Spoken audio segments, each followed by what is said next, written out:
You let one ant stand up to us, then they all might stand up. Those puny little ants outnumber us 100 to 1. And if they ever figure that out, there goes our way of life. It's not about food. It's about keeping those ants in line. That's why we're going back. Does anybody else want to stay? Let's ride!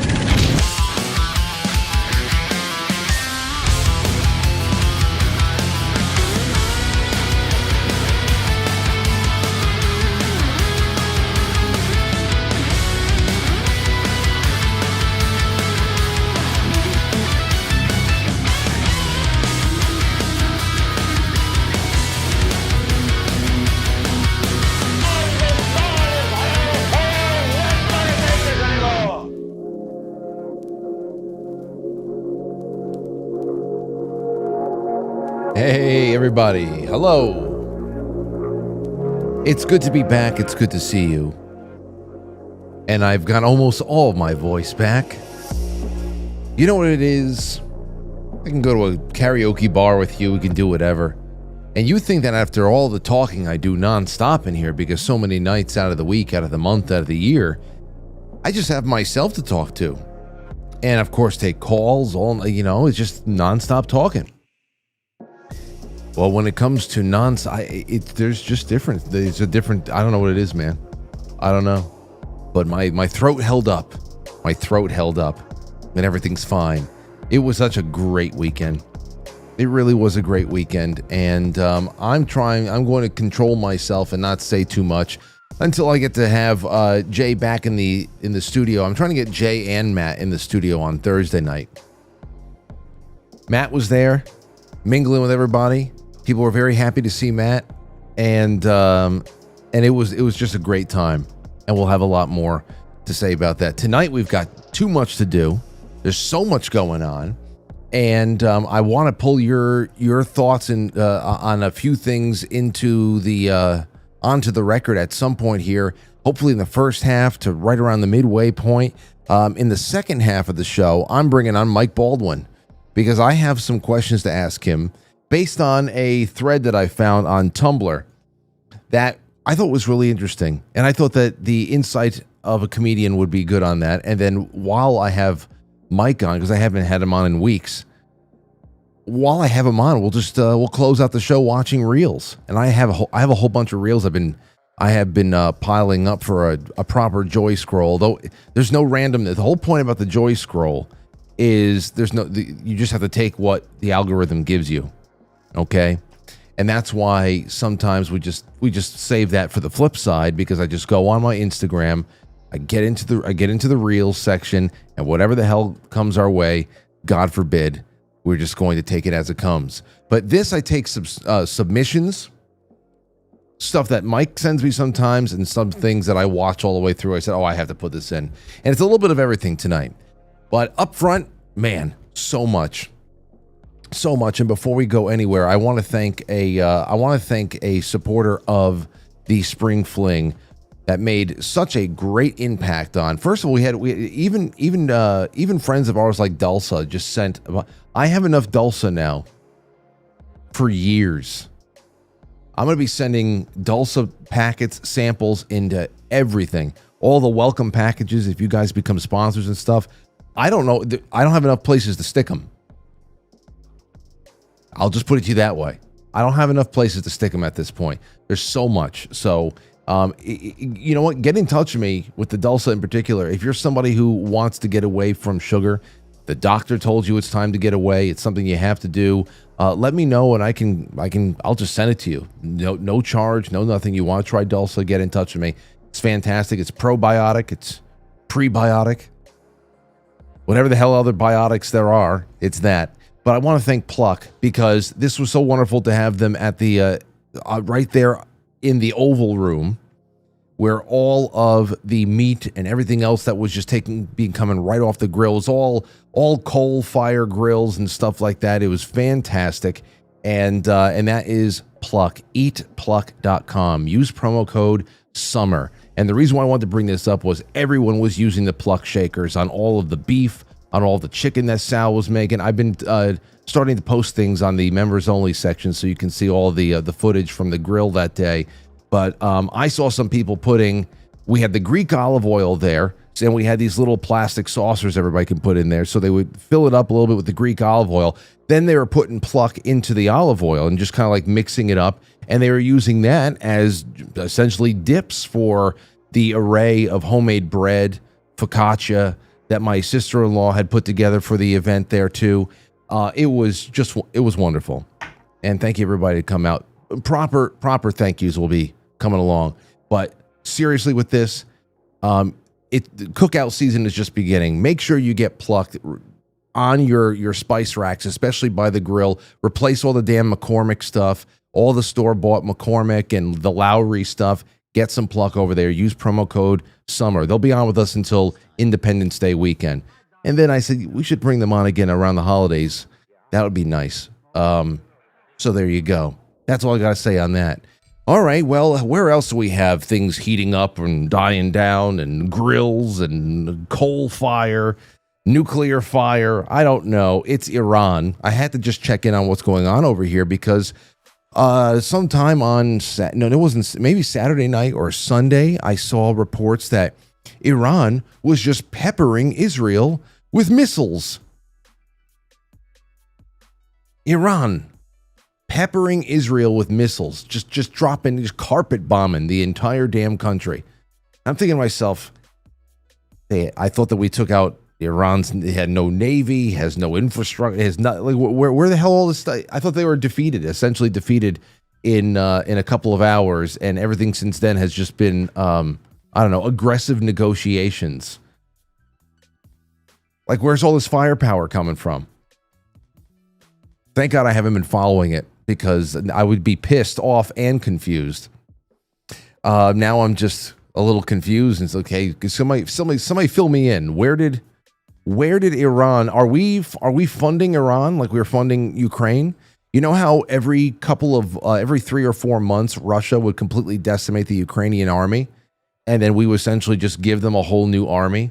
Well, I don't know where they got the manpower, but we'd give them everything else: money, missiles, guidance systems, all that other stuff. Are we actually keeping the Iranians afloat while we're bombing them? I wouldn't be surprised at this point because nothing makes sense.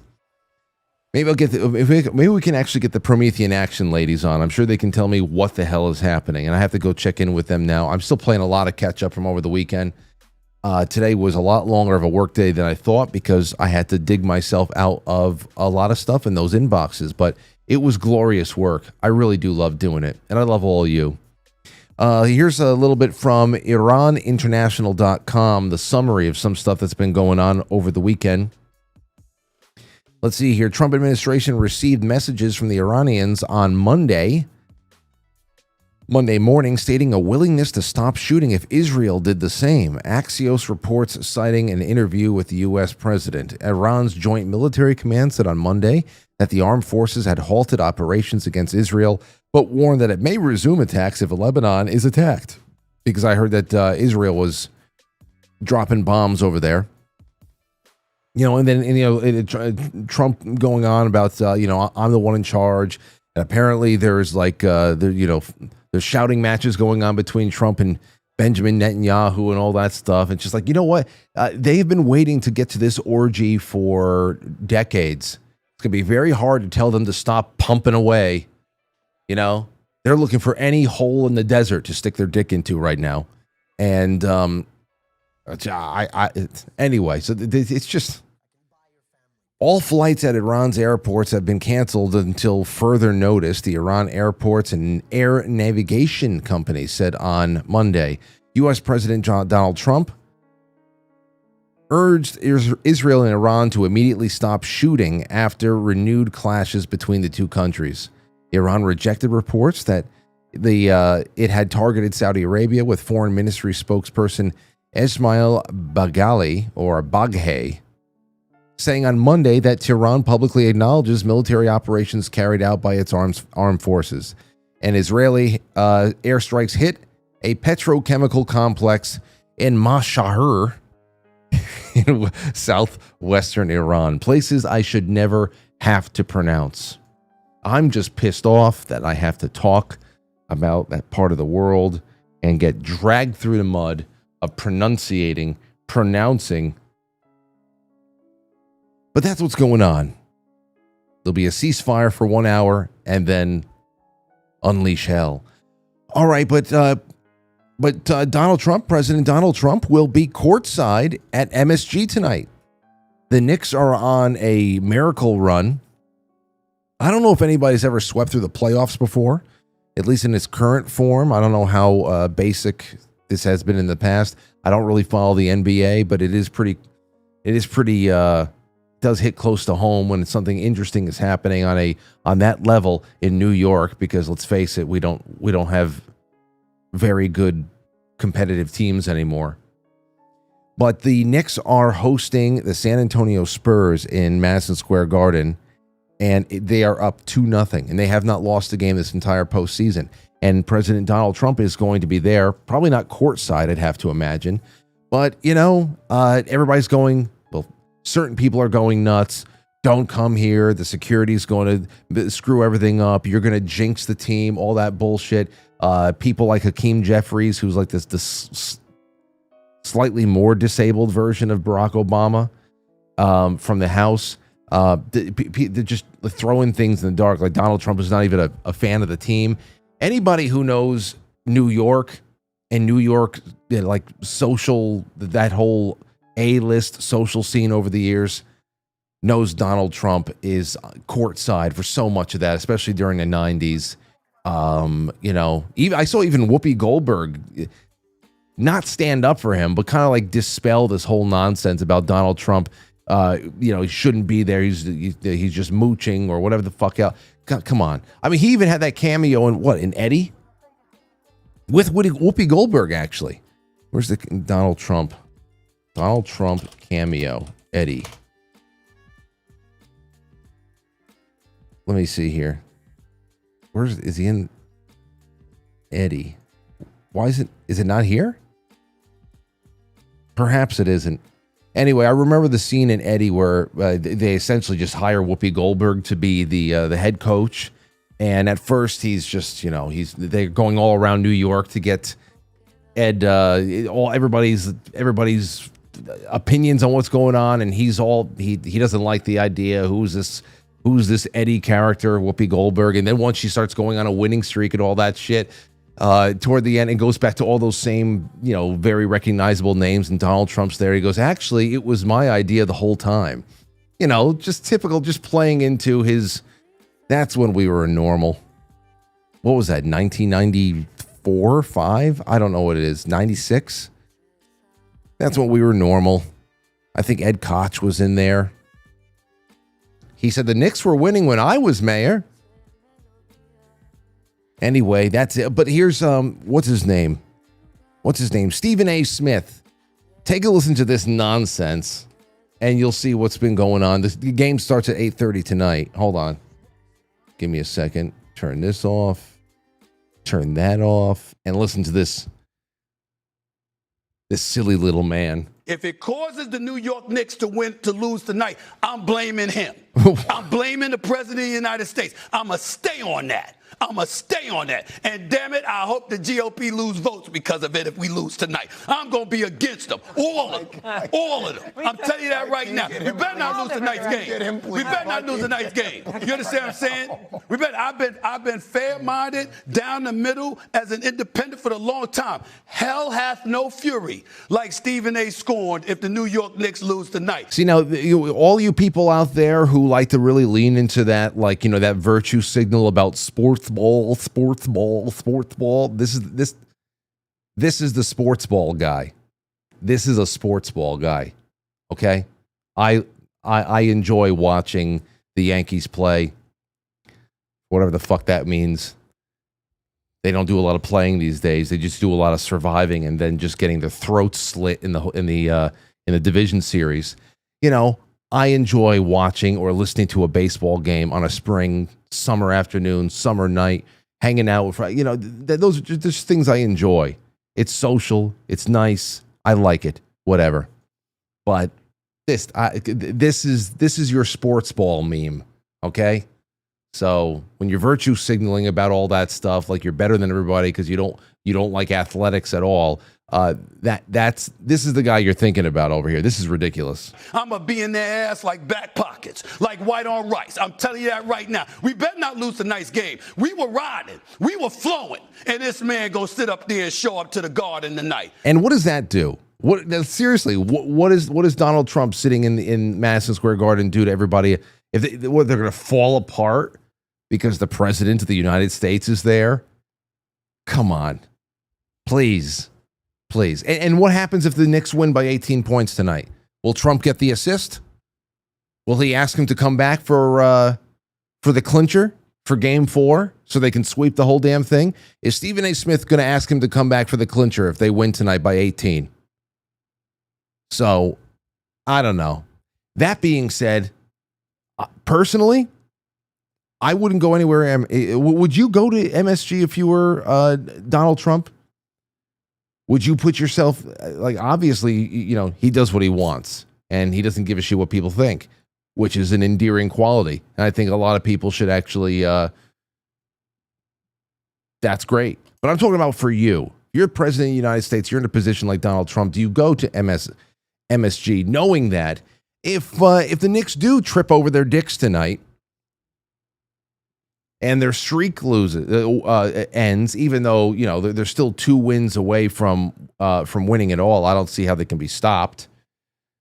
Just the kind of ball they're playing right now.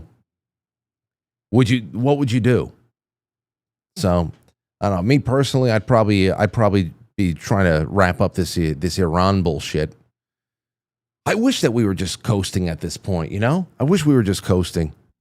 I really wish we were. And we'll see. But he's going to be taking a break, and at 8:30, I'll put it on my phone just to see what I can. I have the Verizon app on my phone, so I put it on real quick just to see what the reception is like. I'm sure depending on who's reporting on it, they're going to amplify the boos or the cheers or whatever the hell else, and that'll be a little bit of a food fight for a couple of days. For those of you in Chicago, speaking of more sports ball. The Chicago Bears are moving to Indiana. Now, they're not going to be the Indiana Bears. They're not going to be, I think it's the town of Hammond, the city of Hammond, Indiana. They're not going to be the Hammond Bears. They're still going to be the Chicago Bears. But they're moving to Indiana. And take a listen to the breakdown of this, because this is just, again, this is all part of culture. It's a very big part of culture here, everybody. And this is from Yogi, House of Yogi. Chicago lost the Bears this week, a team that's been in the city since 1921. They didn't lose them to a bigger market or a better deal. The Bears decided they'd rather be a tenant in Indiana than deal with Illinois for one more year. Think about how badly you have to run a place for that to be the smart move. They've lost them for 2 reasons. The people running Illinois would rather villainize a builder than keep one, and they're bad at their jobs. That is in so many cities and so many places that are run the way that Illinois is. Chicago, New York, Kathy Hochul. First they chase people out of New York saying, go ahead, because they're still fat and happy off of people who haven't totally given up and they're not fed up. They still have their businesses. They still have their retirements, their interests, their familial interests in their respective states, thinking that it's always going to be there.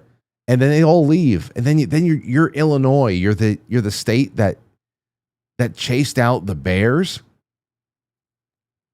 To a degree, we had that with Robert Moses over here in New York, and how the Dodgers, the Brooklyn Dodgers and the New York Giants made their way over to California. That it's all very similar stories there. But this is just incredible. Listen to this. In 2021, the Bears spent $197 million on the old Arlington Park racetrack. Before they could break ground, Cook County valued the empty lot at $192 million. The Bears said that it was probably worth $60 million. So they're just getting fleeced. They were salivating at the chance to extort a building that didn't even exist yet. That fight dragged on for years. The Bears were ready to put in $2 billion into the stadium. All they wanted was a promise that the county wouldn't reassess them into oblivion. Plus, $855 million for infrastructure everyone uses. Roads, transit, utilities. A $3 billion project, 2/3 of it private money pouring into Illinois. Springfield had since 2021 to get this done. I guess that's the capital city in Illinois. They dragged it to the final night of session. They passed it through the Senate at 3:39 a.m. and the House went home without voting.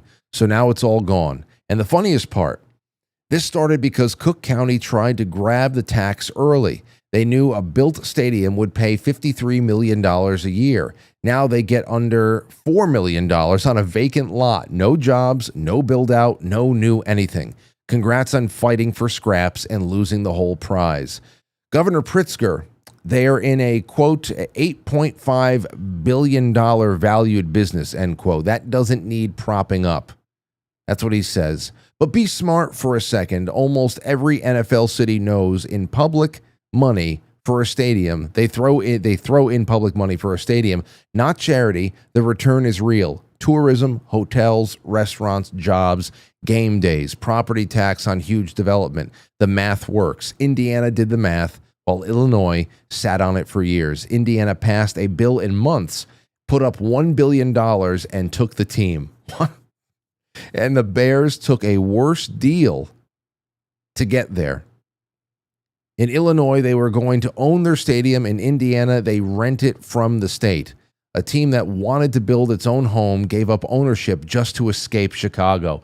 That is incredible. Nobody won but Indiana. The Bears lost their stadium. Illinois lost the team, the $2 billion, and $53 million a year in taxes. Pritzker, after they left, said, quote, I wasn't willing to give up billions of dollars of taxpayer money to give it to a billionaire-owned family or team. There it is, billionaire-owned.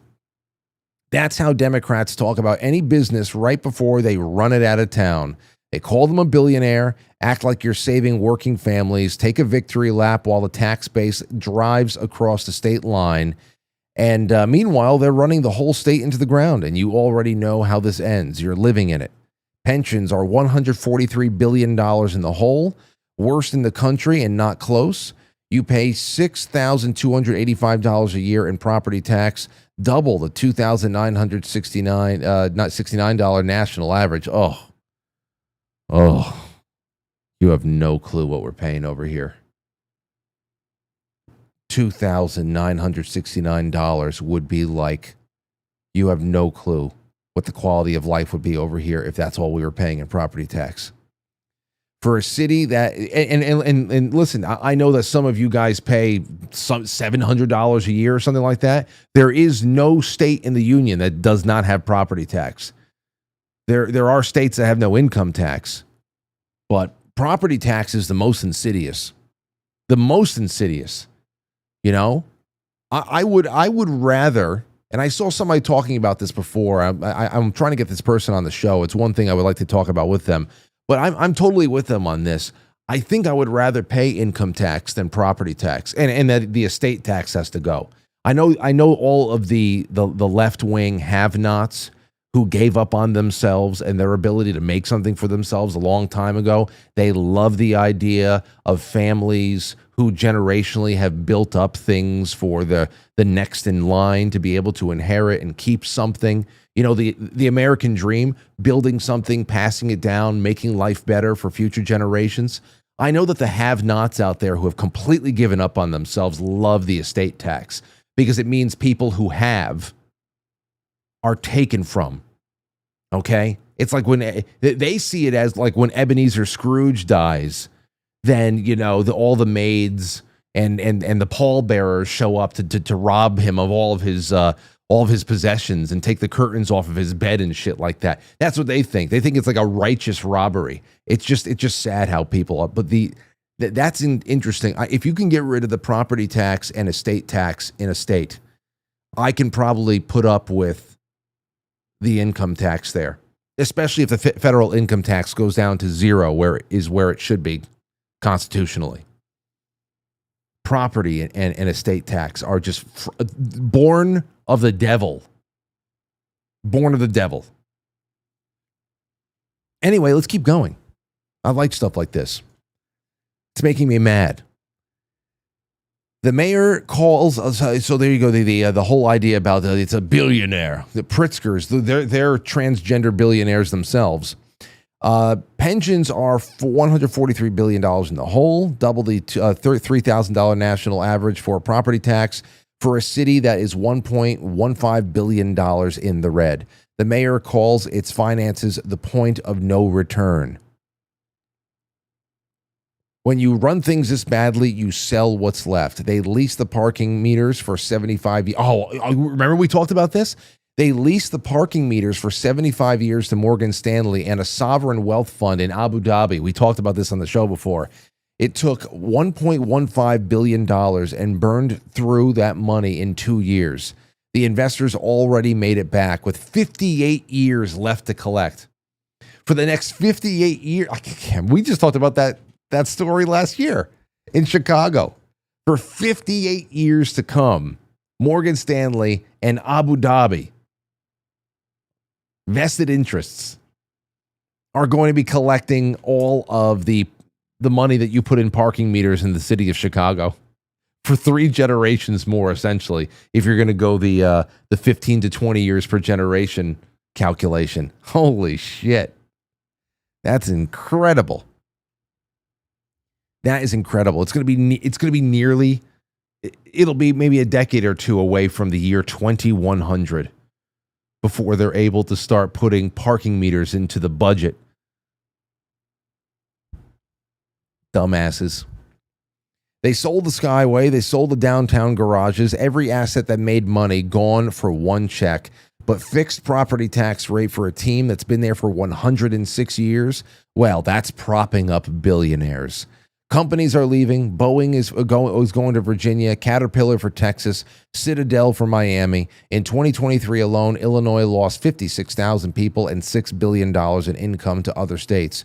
The ones who left earned a third more than the ones who moved in.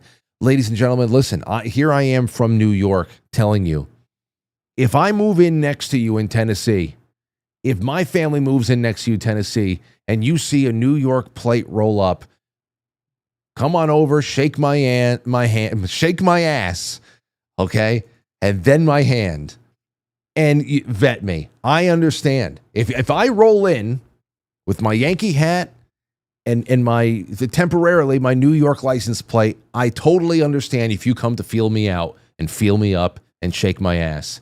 All right. You'll see very, very quickly that I'm more conservative than you are and everything is fine. But seriously, every person who leaves, who has Chicago, New York City as the point of origin, if they leave that state and they move in next to you, they should be tagged like cattle. I'm telling you as a New Yorker, they should be tagged like cattle and they should be tracked. They should be tracked like bald eagles. Seriously, I'm telling you, you better tag them like they track bald eagles all over the place, like they put tags on orca, just so you know how they're all swimming and where they're going and what they're eating. Just please, please, because there is no helping it. There is no help in it. Let's keep going. There's only a little bit left. Companies are leaving. Indiana didn't outbid anyone. They got AAA credit, 16 years straight, $676 million surplus, 4th lowest debt per person in the country. They just weren't a disaster. Illinois could have collected $53 million a year. It chose zero. Ignore all the bad management, but make sure to stick it to those evil, pesky billionaires. So that's interesting. I know more about the state of Indiana now than I did before. I know we have quite a few people in the audience who are from Indiana. That's great. 4th lowest debt per person in the country. You know, that's We'll see. We'll see what happens to those Bears. They're still the Chicago Bears of Illinois. Anyway, back to New York for a second. I thought this was just fantastic. I thought this was interesting. We have Zoran Mamdani, who's another a wannabe galaxy brain. Everybody's just sucking on his nuts. Like, oh my gosh, it's incredible. Well, they've announced, after market testing, they have announced that they are going to launch in New York City a 5 city-run grocery stores in New York City. Experts predict that this will significantly increase the access to nutritious foods in low-income areas. So finally, it has been generations since low-income families in New York have had access to apples. And this guy, Mamdani, this smirking moron, just a genius. Generations since New Yorkers have been able to find an apple. You know, could it be that they just don't give a shit about eating healthy? Could it just be that? Could it be that part of the reason why they don't give a shit about eating healthy is because education is so bad? Basic education about how your body works is so bad, and that is a huge part of the culture. And you think about all the money that has been pumped into each student through federal and state funds alike. You're talking about $17,000 to $20,000 a student. That if you just gave them that money, I'm sure that they would actually work out better than how things are working out right now. They don't give a shit. They don't care. And every time someone like RFK Jr. starts talking about changing the focus on what is healthy, what is healthy, especially with food, how can we actually change the culture so that health outlooks for the long run is actually better? As soon as you go down that road, some gatekeeper shows up and discourages people from accepting the new food, the new food pyramid, and please don't attempt any push-ups either. That's bad too. Or I love how they like shame you. They say, "How dare you for shaming poor people? We live in an urban food desert. Chips Ahoy are the only thing that's bringing us joy right now. Don't take away our cookies." Cookies and soda should be available on EBT. And I was talking about this with Jay just the other day. Actually, we were talking about it on the air. How we can go into a gas station and make healthy choices. It's not going to be the best quality meats and cheeses and all that stuff, but you can make healthy choices in a gas station. If you had to survive, you can make healthy choices in a gas station 100%. It's very easy to avoid bricks of ramen noodles and soda. It's very easy. You can be rich or poor and avoid bricks of ramen noodles and soda. It's very simple because it's free to say no to bad food. But, we contend with lunatics. We're contending with absolute lunatics over here. Anytime you make some kind of a suggestion about how the way that people prioritize what little money they have for groceries is wrong. That, hey, listen, if you only have a little, then put all of that little into the most nutrient dense foods that you can get. And you actually see that you're probably wasting a lot more money than you think on a limited budget, and that eating healthy is really not that much more expensive. You don't have to get grass-fed everything. If you really can't, whatever.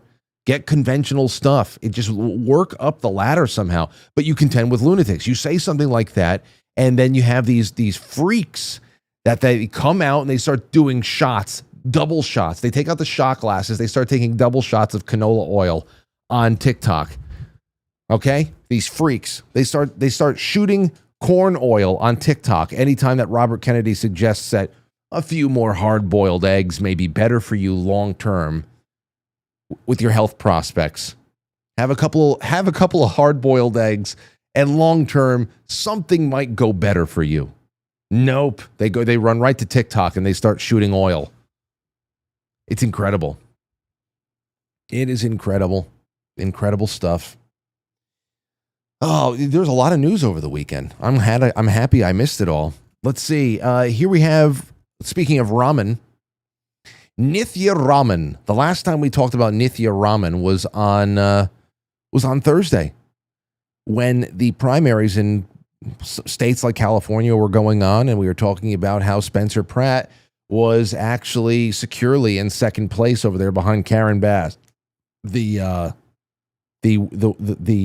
radical.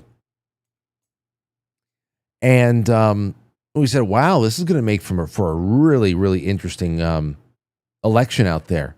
Can LA actually have a moment of, it would be like an earth-shattering moment. The quaking. But no, that's not the case, because guess what happened? All the normal shit happened. You'll never guess. All the normal shit.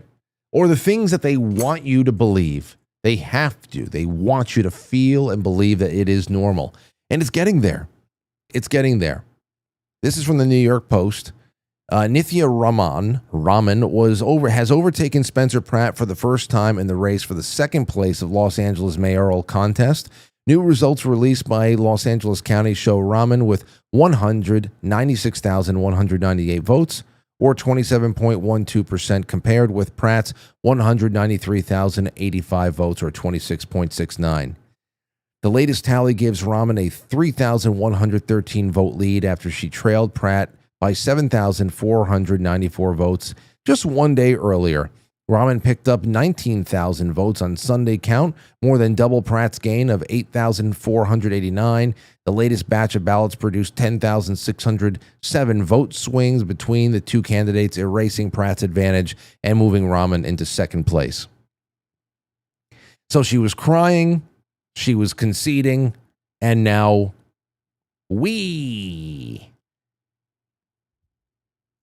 Listen. I'm not going into I'm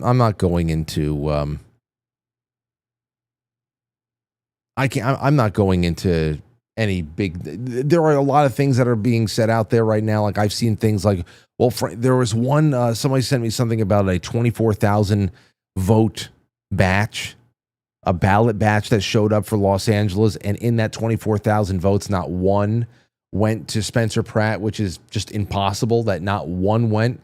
And of course, that's all being said. It's not happening. That didn't happen. I see some things that were claimed like that just didn't happen.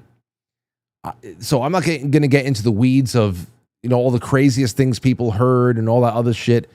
But if you're in California, first of all, please call in. I want to hear what you have to think. But you can make up whatever the hell you want as far as an excuse if you like this sort of thing. If this is the result that you want, then you'll make it make perfect sense as to why.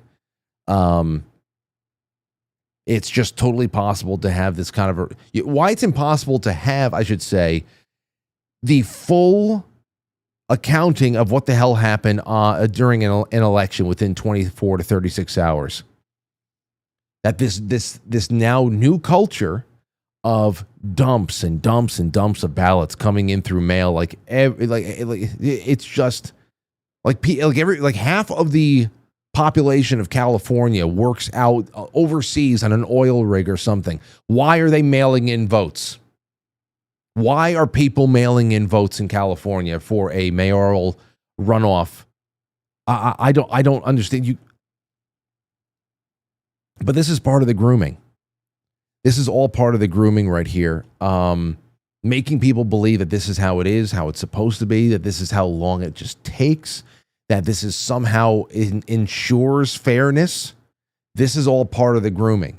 And of course, it coincides with the sudden rash of news reporters, newswomen becoming obsessed with purity testing people over the 2020 election fraud claims again. I saw Scott Bessent get pestered by some congresswomen or something like that last week or whatever the hell it was.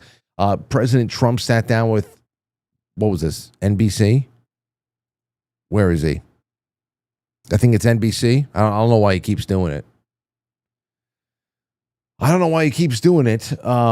he sat down with NBC, continues to show up at these shows, and I only ever hear about it when the interviews go sideways. And then the networks make out with a few viral clips to boost their visibility because otherwise nobody's watching them unless they're in hospice. Take a listen to this. If you haven't heard the clip of him going back and forth with, what's this woman's name again? Let's see. I don't give a shit.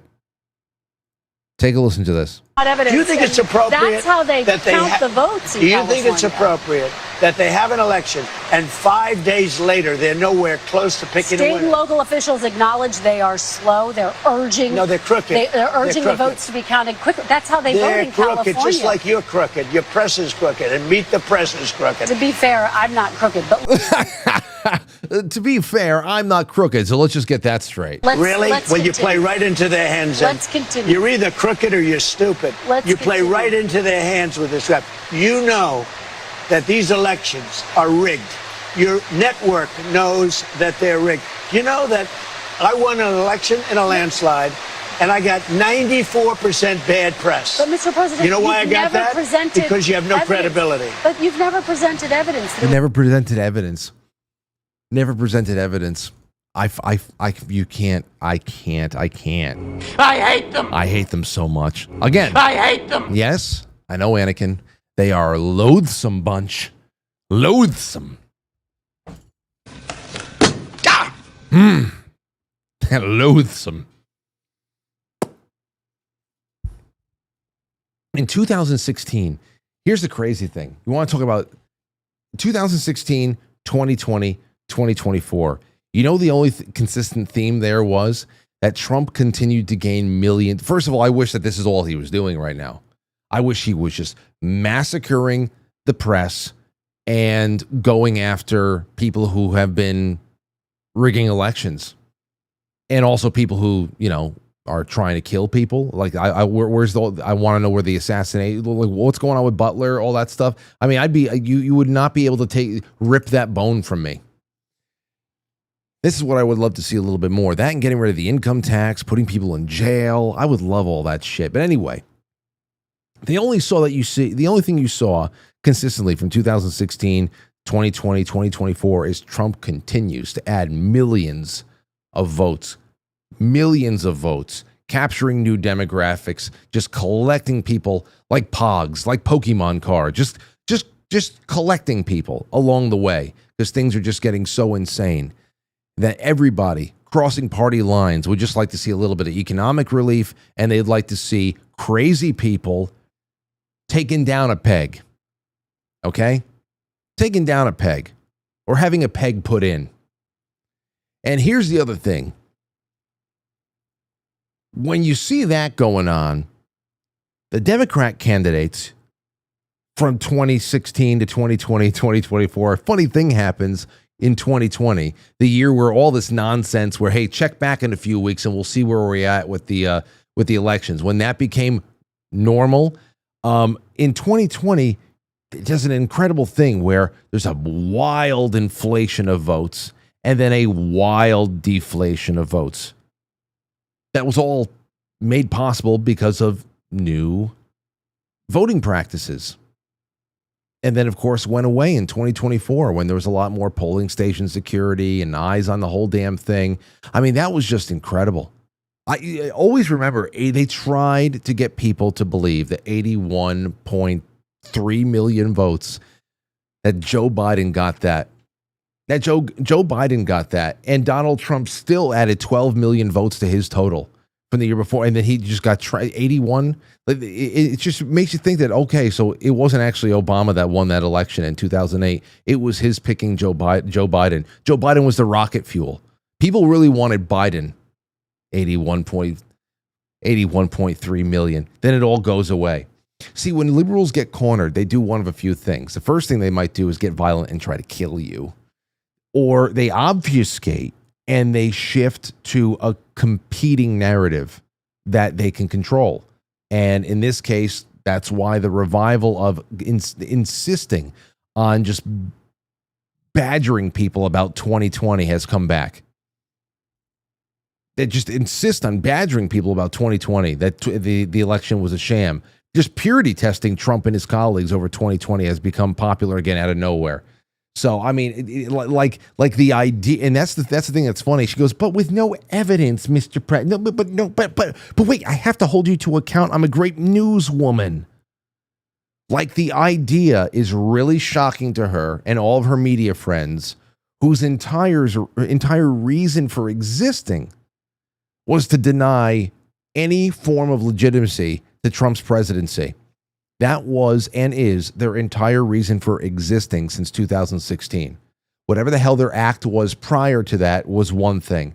After that, that was it. It was defending and getting eyes away from Crossfire Hurricane and making any kind of connections on how much of a sham and how much of a travesty that was, and everything connected to that, from the dossiers and Fusion GPS and Hillary Clinton, who took over the DNC for that campaign, and the whole election for Democrats wasn't even an election for the last 3 cycles. Then the media, who loves evidence, all of a sudden, no evidence, promoted the Russia narrative, which was just 3 years of deliberately sabotaging or trying to sabotage domestic and foreign policy. That's really it. And then when they weren't doing that, they were trying to destroy the lives of Supreme Court nominees. Hyping impeachment to draw attention away from the hotbed of international corruption that was at least being sniffed out in Ukraine. And then came 2020.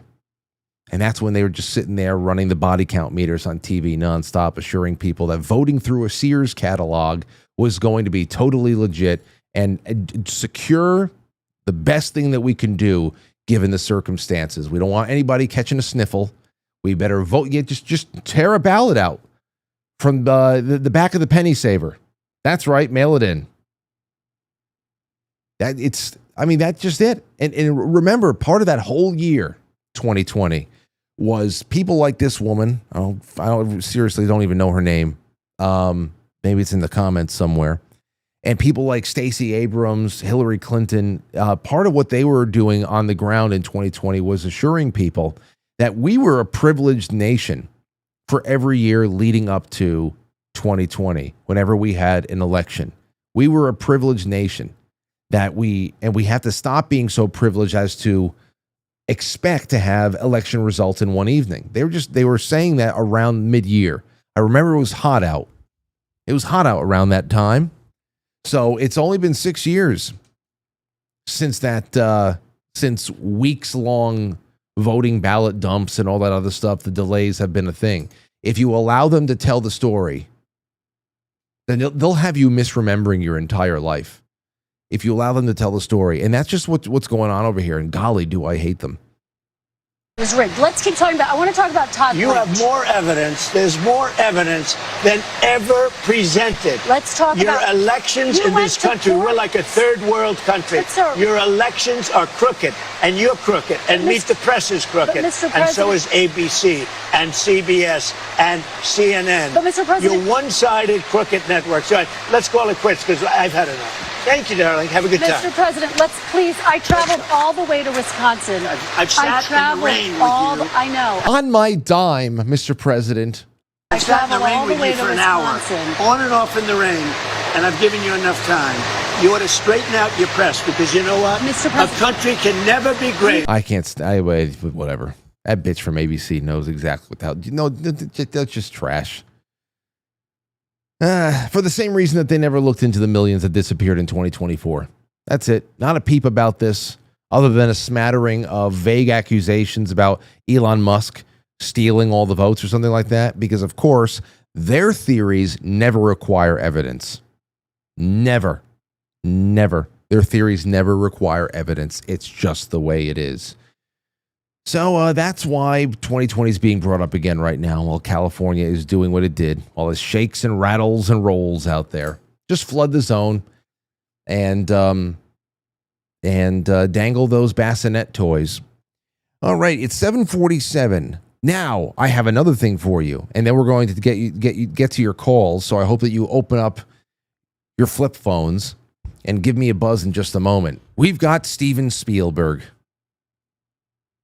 Oh, and just to let you know, I'll be reading your super chats after this. Oh, and I you know what? Here's what I got for this week. and we'll be giving away the Super Chat raffle. The Super Chat raffle will be drawn on Thursday as usual, and I'm starting us off with an ounce of copper, another ounce of silver. It's the Pledge of Allegiance eagle, so copper and silver. But this came from a small business in our audience. They gave one thing away before, but they wanted to send more because it's going to be Father's Day soon. This is from Jen and Dean. Deansy in the chat room. Okay? They've got, this came from them. They got a new men's line available on tallow-and-tend-skincare.com. Tallow, TALLOWAND, skincare.com. And use code FRANKLY10 for 10% off. So what they sent here is shave butter, tallow shave butter, cedar and bergamot, and beard oil. So you got shave butter and beard oil. Shave butter and beard oil, plus copper and silver. So if you needed something for the father in your life who's got a big burly beard or need some shave butter or anything like that, go to tallow-and-tend.com, and this is going to be it's going to be going out. And I'll be adding stuff to this all throughout the week. So send super chats wherever. You got to be in it to win it. I count all the super chats, and as many as you send, I count them all, and your chances only get better. So here is Stephen Spielberg, who is really ramping up the selling of Disclosure Day movie that's coming out next week. Actually, this week, Friday the 12th. I got to go see it because I know I'm going to have several guests on that'll come on and talk about it. I got to talk to Ryan Gable about this. I want to bring Christopher Knowles back on. Obviously, Isaac Weishaupt. I just want to, not that I'm going to have everybody on for multiple, but these are the types of people I love checking in with on a number of things. And to be able to, just throw in, hey, so what did you pull away from all of that stuff in particular? I'm going to have to go. I'm going to have to go and take some notes because, the bootlegging is not as good as I remember it. There's always somebody in the back of this theater trying to videotape, and some of them came out really good. And then we started getting bootlegs that were straight from the reel. I haven't had any Academy testers come my way in a long time, but whatever, especially if I can get one or two friends to go with me. We'll make a night out of it. Here's Steven Spielberg saying exactly what we all have been talking about on this show. These types of movies, the messaging that's out there, I'm always waiting to see how it's going to come back around to pushing some kind of a message of spiritual and religious plurality. Okay? And it's always going to be specialized against Christianity. If I was going to put any money on it. And I don't know if this is where this came from, this particular clip of this interview, but he just comes out and says it. So just want to listen to it for a moment, and then I want to take your calls for a couple of minutes. Let's go. This truth were just known overnight. If the government announced, yes, we have been keeping this from you since 1947, that would mess up a lot of people. And the movie also takes the position of the church. What does this do to the fundamental beliefs that many of us have? And, is God our God only on this planet? Or is God a God for every system where there's civilization, intelligent life, and even developing life? Now, the first question I have is, which church, Stephen? What church? From the perspective of the church. Well, what's that? I mean, I think it's probably rhetorical for those of you out there. So, I mean, it's going to be very interesting to see how evenly Jews and Muslims will be called to reconsider the tenets of their faith. It's going to be very, very, very interesting. And of course, anybody will push back on it and say, well, they're all Abrahamic religions, Frank. It's the same God. I would beg to differ. And we can go in on that on another night, as we have many times before. Maybe I could bring on Matt from Cultivate Elevate for that one. We get those conversations by surprise sometimes. There's so much, but you can look back over the course of generations to really see what the messages are being dripped into the public consciousness about how cultural revolutions are fomented. You can see that, the messaging. But eventually, that frog that's slowly getting boiled, that doesn't feel it at first, eventually the frog realizes the water is boiling. And maybe one of the last thoughts that they have before just getting burnt up, they're dead, they're blistered. Maybe the last conscious thought they have, the frog, and perhaps not. But if we were the frog, maybe the last conscious thought we could have is, wow, when did somebody put on the gas? When was the burner actually ignited? Because this doesn't just happen. It happens a while ago. And, so over a course of time, you don't want to say anything. You don't want to be too bombastic. You don't want to be too boisterous or anything like that. You don't want the frog to jump out of the pot. You just want everything to be chilled. You just want to take creative license with things and just, stir up some controversy, call it art or whatever like that. And now here's like just one of those things. And you can say, well, and to be totally fair, or as fair as I can be, I guess, I have asked the question in the past there too about how do you think people on Earth would, for the most part, react to certain types of disclosures? Like, what would it do for them in shaking their faith? You might be secure in your faith, but just remember what we all lived through in the magic year of 2020. Don't tell me that there's not going to be a lot of very disillusioned people all around you. Okay? A lot of very disillusioned people. A lot of people who really don't have that much free will when you just put a little bit, you put the screw to them just a little bit. We saw billions get herded by a very small number of sheepdogs. So don't think it's impossible. That's why it's a worthy question. Now, the fact that Stephen Spielberg and his studio is making that the central focus of a disclosure movie in the middle of the timeline that we're on right now, that is just unthinkable to any of us 30 years ago, that we would be talking about this stuff, and it's not just about blurry images in the sky, and we're talking about biological origins of humanity. That's where this is going. And again, like I said, whether Timothy Alberino birthright kind of angles that we can take on this or anything else, that's some big shit. It's a big play right there, And say the whole one world religion thing, maybe it's just about actually making even more fractures in world religions.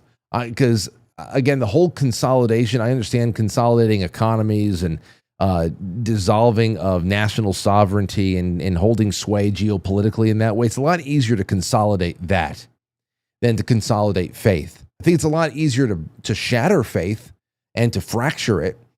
I think it'd be a lot easier for people perhaps people don't go atheist agnostic, but perhaps they try reconciling by adding new heretical elements to a faith that they once were adhering to very religiously and very, very loyally. And now they just start trying to make exceptions or something like that. And you just see new sectarianism and all that stuff. I think that is a little bit more of how I see Project Bluebeam kind of religious plays playing out. I see a lot more possibilities of fracturing and splintering than any kind of collectivization of everybody into a one world, commonly held religion. I think that's ridiculous. Just as much as I think the whole idea of a rising Christian nationalism is ridiculous. There is definitely a rising Christian consciousness. People are coming back to the churches of their childhood. They're making conversions. It is no doubt a rising of that kind of consciousness. But even that you can't even get all Christians to agree with each other. So what the hell is going to supersede that and then the rest of humanity? So it's just one of those things where I'm interested to see what card is going to be played. and how much it flops. Because you have to imagine there has to be some action on the other end of all this gum flapping. There has to be. There must be. How are you going to talk so much? How are you going to talk so much and roll out a clown car worth of current and former government, congressional members and whatever the hell else, and not at least show us a body? Show us a body, okay? Give us the old 1990s alien autopsy video again, please. You got to show us a body. You got to try. Got to try something. I'm just curious to see what they try. Just do it already. I'm bored. I'm absolutely bored. Please like and comment and share this video. Please like wherever you are. Rumble. Get in that chat. And you don't chat in Rumble. I realize when you don't chat in Rumble, you just sit back and you watch. The whole thing dies on the vine, withers and dies on the vine. So make sure that you like and you chat wherever you're watching. And if it's after the fact, leave comments, share the show around. If you're watching on YouTube, leave hype after the fact. Hype helps in some way. I can't tell you how. But that's the other thing. So that you have the frog boiling in the pot. There it is again. This truth were just known overnight. If the government announced, yes, we have been keeping this from you since 1947, that would mess up a lot of people. And the movie also takes the position of the church. What does this do to the fundamental beliefs that many of us have? And, is God our God only on this planet? Or is God a God for every system where there's civilization, intelligent life, and even developing life? Yeah, well, he's not talking about Zoroastrians when he's talking about the church. He's not talking about the Zoroastrians. Okay, I don't think he really cares about. I don't think he or anybody he knows really cares about breaking the back of Hinduism's influence in India. Okay, so we know what this means. I don't think that anybody out there really thought two ways about it. So there you go. Like, comment, and please share. Oh, become a subscriber and put the notifications on. It's helping a lot. More people are seeing it. We're seeing more friends and all that come back. Make sure wherever you are, you're subscribed. Don't be a non-subscribed viewer. It hurts. I'm telling you, all these little things hurt because that deranks channels across multiple platforms. It tells the platform that there might be some weird things. There might be some, the host might be getting some bot farm to watch from, certain VPNs or something like that. There's no subscribership there. They want maximum signs of life, maximum signs of enjoyment. So that's a great way to sponsor the show every night. A couple of clicks and you're done. Okay. Let's get some calls in before we bring on Mike Baldwin. Do we have time for calls? That's the real question because I have super chats here I want to read. All right. Well, give me a buzz. 914-200-0269. We'll take a couple of calls. And in the meantime, I have my comment of the week. I'm going to start grabbing comments that I see that just really make me go, what? This one was on YouTube. It's from Mitchell Hughes. And Mitchell said a few days ago, living in Brooklyn, how do you get out of that bunk hole you do your show in to procure daylight? You ever thought the Don and Rubio might assist in getting you set up in Mar-a-Lago? That way you would have an audience more on your level and get your numbers to go up. Just an idea.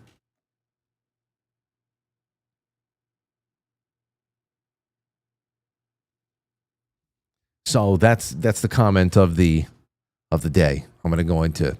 So I have to get out of this bunk hole. I'm not in Brooklyn. I don't live in New York City. And daylight. I mean, it's still like you can actually still see the daylight. The sun doesn't set until 8:30 tonight. But have I ever thought about getting Don, the president, and Rubio, the Secretary of State? Have I ever thought about getting Don and Rubio and helping assist me, getting me set up in the president's home in Florida, because that is where I would find an audience on the level, because the audience is physically in Mar-a-Lago. It would be impossible for me to get any new subscribers on the internet in New York. We know that it can't get past the Florida barrier. The Florida state line is when data can no longer pass through. I have to find that. It'd be more on the level, no doubt. Numbers would go up. If only I can make some contact with the president and the Secretary of State. 707, you're on the air. Go ahead.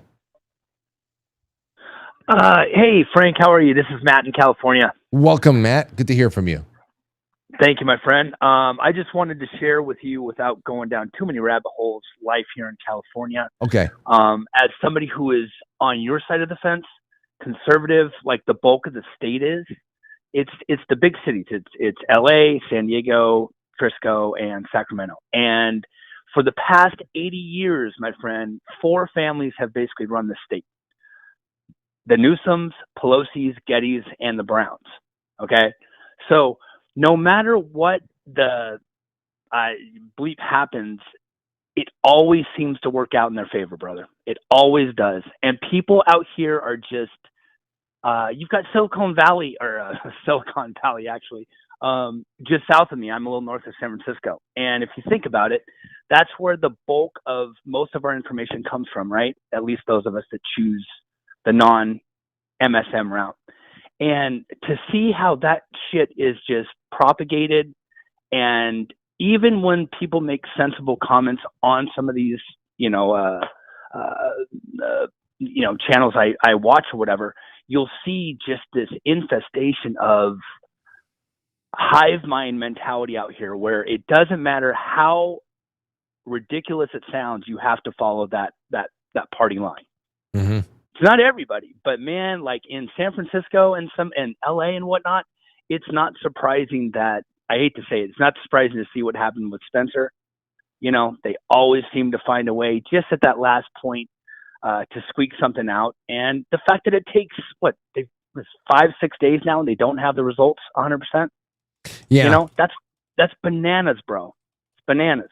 I was looking at, I don't know where the hell it is. I was watching, there was some odd comment made by Gavin Newsom about the election in Los Angeles, and essentially just saying that there's no way that we don't get our person in there, and that don't worry, there are certain fail safes that are always in place. And I forget what the exact verbiage is and how the context or whatever. But there is no doubt in my mind that cities lean politically in that way. It's just culturally, it's always going to be that way because of how many services are going to have to be provided for so many people stacked on top of each other like rats. There's going to be big time union influence and just it's just going to be that way no matter what. That's why so many of our founding fathers loathed cities. Even back in the 18th century, they you're talking about the biggest cities out there, Philadelphia and New York, and what did you have buildings that were even 5 stories high yet? I don't know, but it's it's one of those things, man. I don't doubt that it's politically lopsided out there, but at the same time, you just never know what the reality would be if everything were equal. Oh, absolutely. Well, and that's one of the reasons why I've stayed. I mean, there's so many great things about this state. Living here, I mean, not getting into the economics and whatnot, but just the beauty, the access to good, local markets and farms, and it's not everything that everybody thinks it is. But when you live in a state that passed an anti-Nick Shirley Act, right, where you cannot go in and investigate the bullshit that we're doing, that everybody knows we're doing. It is a complete.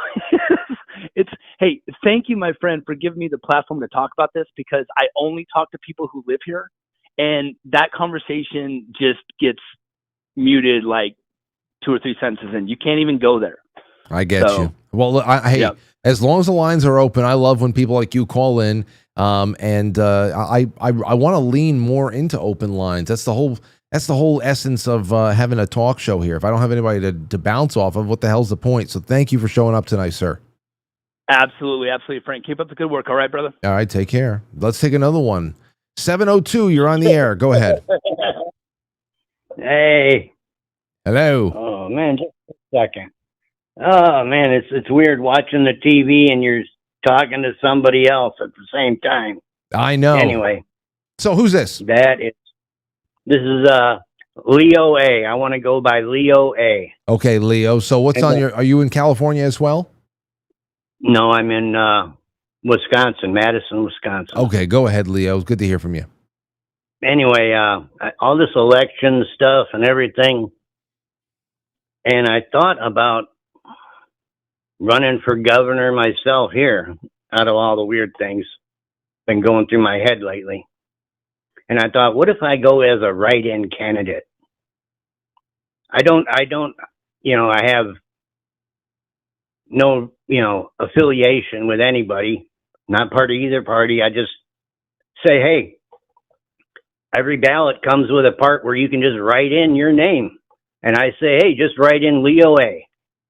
as a grassroots protest movement against the whole 9 yards. If they say, hey, we got mail-in ballots, let's just all write in Leo A because it's a big fuck you. We got the right to write in whoever we fucking want. And you got to respect it by counting my damn vote. We all log it somehow, some way. Maybe we all get a number attached to our own, like we're going to write it in. We're committed on protesting against the system and showing that we as human beings matter. Well, Leo, just so we can get a little bit more before we move on to the next caller. So let's say it's election day, and about the word catches on. People are watching this show, and in Wisconsin, Leo A gets written in about 1.5 million times, and you actually win the governorship or something like that. What do you now? You actually have to act. It's not just an FU protest. You've won the mansion. Yeah, but what do you do? It's a fictitious person. No, it doesn't matter. They're going to find Leo A. They're going to hear this broadcast. Yeah. They're going to know. Well, what are you doing? I could just roll out on the mat, and say, "Hey, here I am. I'm the guy who created it. I'm the guy who started it." Yeah, but no. Okay, you've been inaugurated. Frankly, on yes, 608. You're listening. Wait, hold on, Leo. You've been inaugurated now. It's happened. You've been sworn in. What's your first order of business? Go ahead before we go. Get rid of the state income tax. Bring back privacy. Get rid of shutting down all this data mining bullshit. You know what that's all about? Yep. I think they're gonna. This whole thing I've had ever since my stroke I had 6 years ago. I've been in a wheelchair, and the world's just so much different. I have so many crazy ass stories. It's like the first caregiver I got to come over and take care of me for a little while. I warned her. I said, "Man, it's like you're gonna run into me, and if I start going off and talking, it's gonna turn into some kind of Edgar Casey moment for you, because I just have this whole timeline talk." I had my stroke at the end of January in 2020, and I come out, I wake up in February, basically. I find out my left side doesn't work anymore, and then I'm like, what the hell am I going to do? Well, the first thing I asked for was, hey, bring my tablet from home so I could play some video game or something. And the show I listened to all the time was, quite frankly, at that time. Is this the first time? Loyal listener. Leo, is this the first time you're calling in? It's not your first time. I feel like I called you a long time ago. I had some. Okay.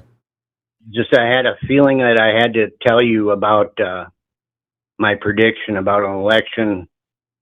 Well, with Biden and stuff, and I don't know. I got put on a do not call list or something. I don't know. No, that doesn't sound like me. I wish I had a do not call list. I'd use it a lot. Yeah. But thank you so much, Leo. And listen, if you have any more predictions, get in touch with me. And if you actually do start a write-in campaign, you let me know and email me. All right? I actually won a precinct in Texas, right down in the middle of Houston. as a write-in candidate. My wife wrote me in. It's a whole story. So I have a history of being 100% elected. Okay. I didn't do anything. It's the funniest damn story. It's well, really weird shit. You like you said, you called in with your predictions and all that stuff. You had your Edgar Casey moments. Please make sure you call in the show or send me email, whatever.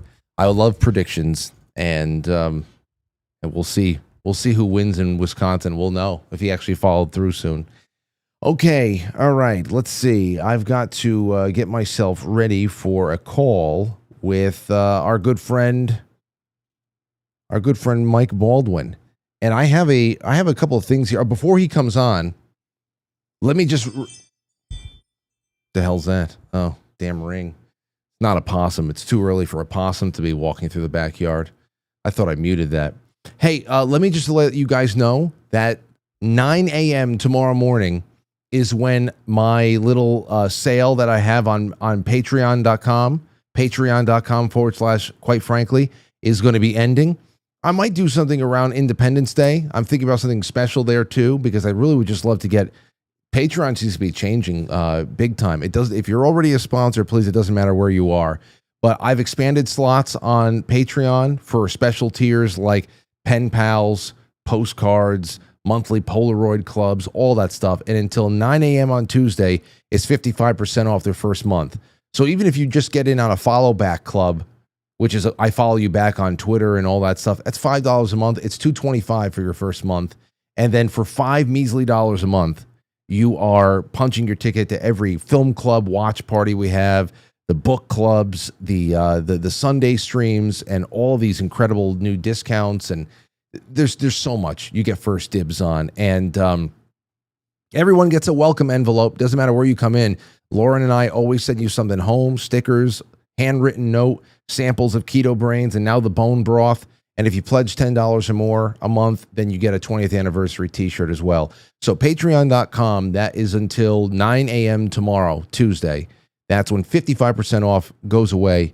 We'll do something else in the future, but I just really want to see all those specialty tiers sold out. That's where you can get specialty tiers. Universal tiers is everywhere. Universal perks, it's wherever you are subbed, everybody gets the same access to culture clubs and stuff like that. But I really appreciate it. We still got big things to do, and you guys are angels. I wanted to really just keep investing in the audience. And it's a coconut fund as well this year too now. So there you have it. All right, let's go. And I have a story I think you guys are going to like. And I also thought that Mike Baldwin would like it as well. So what we're going to do here is I am going to bring Mike on from MikeIsFunny.com. He's a comedian after all. And Mike, it's been a while. I hope you've been well. Well, your hopes are accurate or true or whatever. Yeah, things are good. Good. You know, it seems like it's going well because Lauren and I were just kind of like joy scrolling on the couch the other night, watching things on Instagram.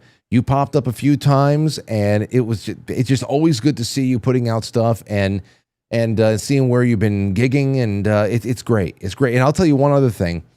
It stunk not having you at the Spring Fling. I knew it was too soon, but I already have a save the date for the next big jamboree, which is going to be a masquerade ball.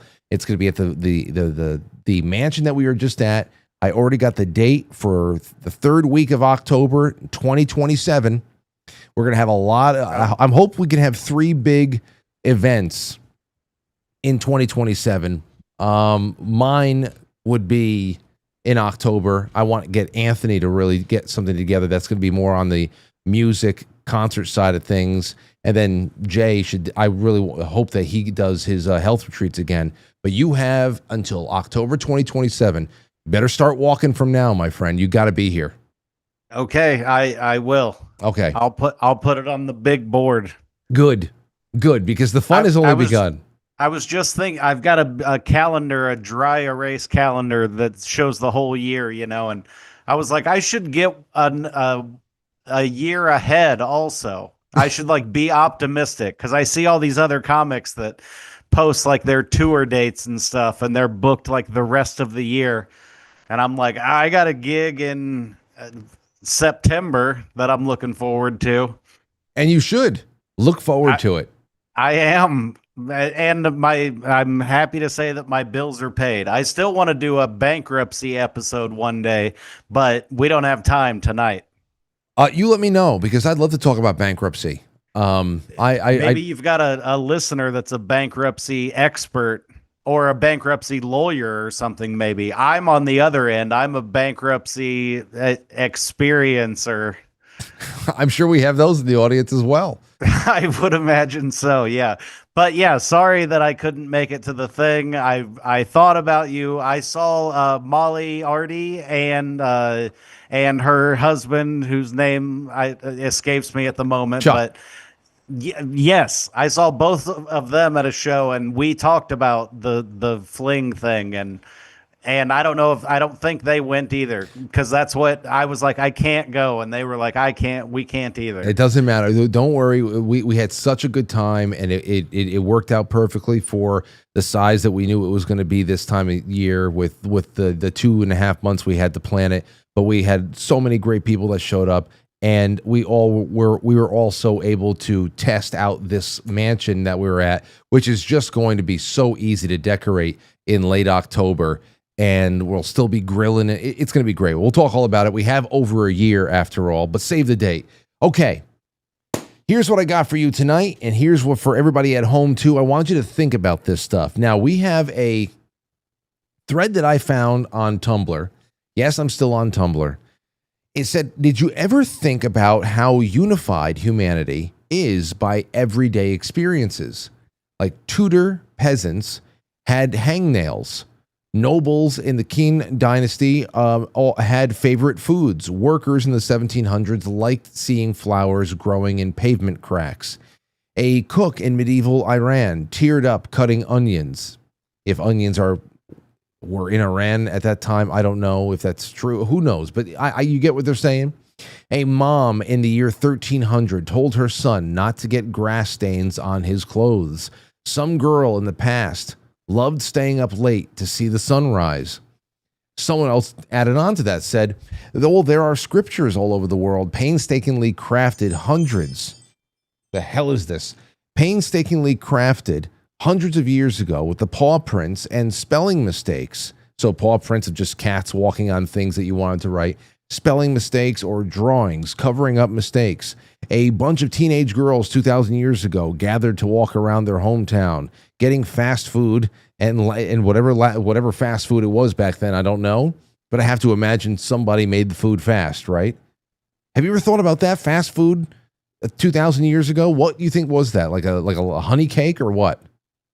I have no idea. I've never thought about it before. But yeah, just like the local baker or whatever probably made some donuts or something at the end of every day.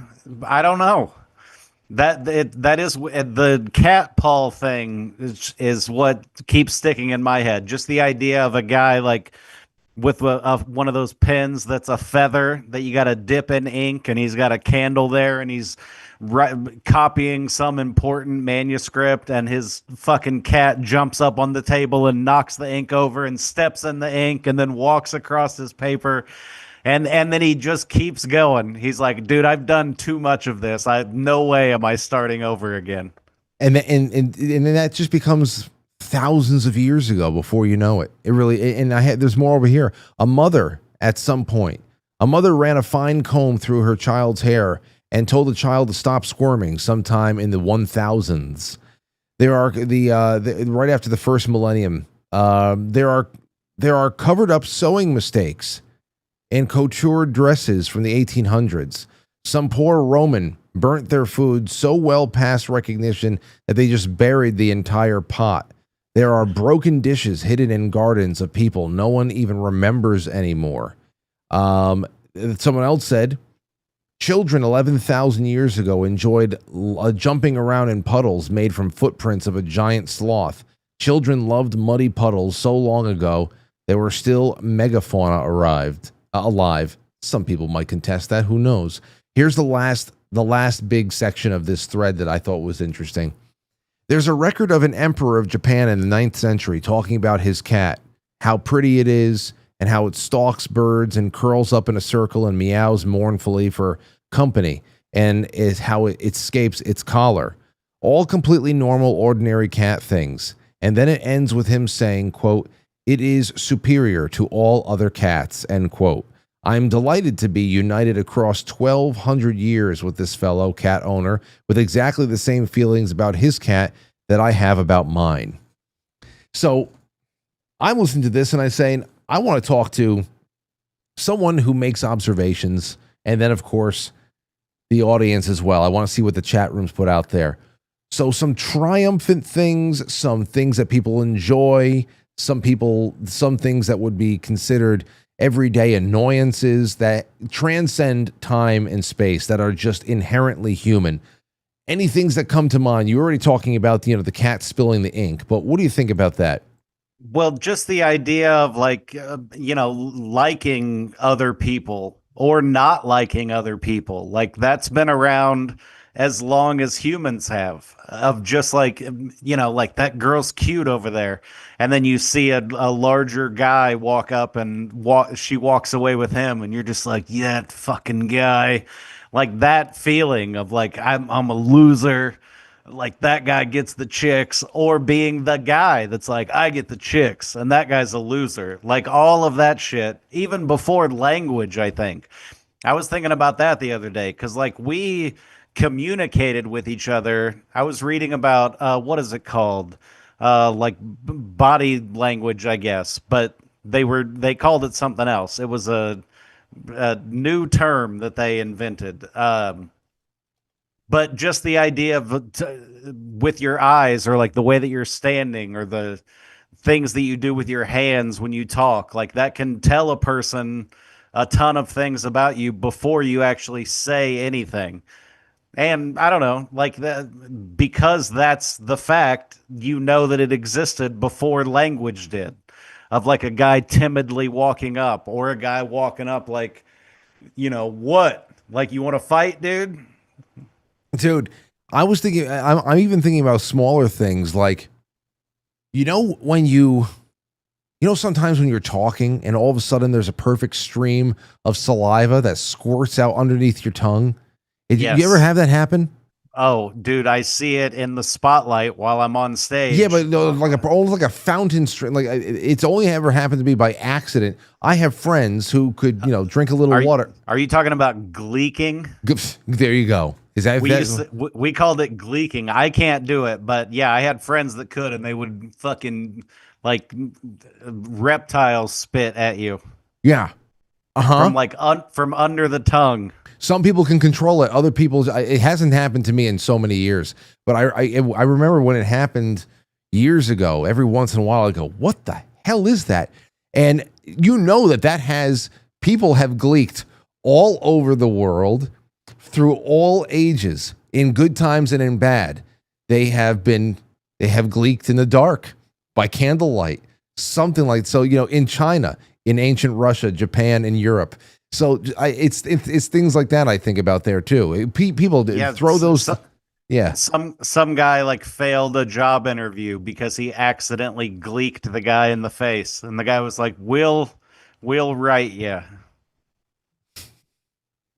I love it because I didn't have phones back then. No, we'll write you. We got you. We can get. Oh, let me see here. Let me see what the chat room is saying. Hold on a second. Drunk wisdom. I guess drunk wisdom is something that you would definitely. That was from somebody said that in YouTube, that drunks just talking wise or thinking that they're talking wise. Everybody's had to deal with that all over the place.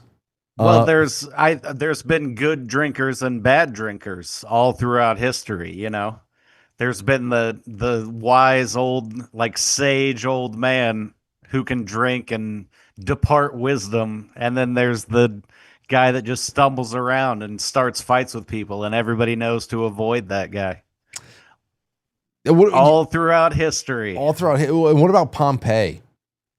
What do you think about? I read a little bit of that. There was like I don't know how it stayed, but they were saying there was stuff like graffiti like etched into the walls of like our team is awesome and your team sucks and that kind of stuff. Yep. And then I also read about like pictures of like wieners and boobs and stuff. Yes. Go all the way back to like cavemen times.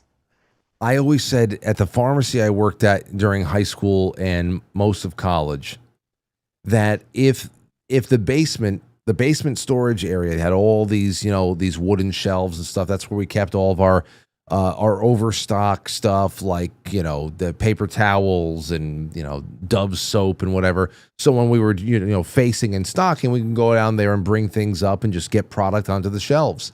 And man, oh man, we left that basement in such a horrific condition with the Sharpie markers on all of the shelves. It was just dicks everywhere. And inside and slurs. No, it wasn't really that bad with the slurs. But it was just a lot of inside jokes and just dicks. And it's all over the place. You know what's a great example of it? I had this as one of the things I wanted to bring up with you with the reels tonight. Here's a throwback. This is from an account called Throwback Lounge. Do you remember this? Do you remember opening up a textbook on the first day of school that you got it, and you got to see who the hell had it the year before, all of your friends' older brothers or sisters and something like that. And you just like this right here is huge. This was such an unlocked memory for me the other day. Just nuts. I remember. And I had two older sisters, so there was a lot of like, I knew that guy. You have his book now, that kind of stuff. Well, here's another thing here too. Back in the day, and I'm reading the caption here. Those old textbooks were like time capsules passed down from class to class year after year. You'd see names from the late 80s, random doodles, band logos, funny notes, and sometimes even older siblings or cousins who had the exact same books years earlier. Some books looked like they had survived generations of students. The corners were bent, pages were highlighted. The conditions section always had hilarious comments written by previous students. Somehow every textbook had its own personality.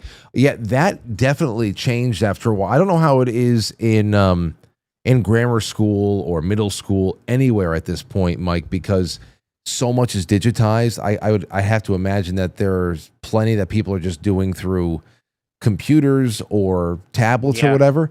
But the fact that these editions of history books and science books held up for sometimes 20 years before they all got updated or replaced is something in and of itself. Because I mean, anybody knows going to college, couldn't have changed much since I've been there. Every year, you couldn't. They make sure that even just from an economic standpoint, you couldn't get help from somebody the year before and pick up one of their textbooks to save money, because they changed the edition by just changing the page numbers.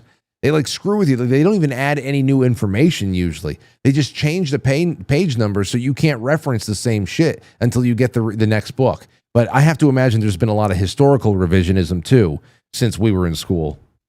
Yeah, I've stumbled upon videos like that on X or whatever sometimes. Oh, I'm glad that you put this back up. Did you see? Have you read all of the like issued and returned and that stuff? Yeah. Like the kids write it in themselves, So the first guy, it says issued, it was new. And then when he returned it, it was old. But every other person in there like stuck to what the last person said as returned.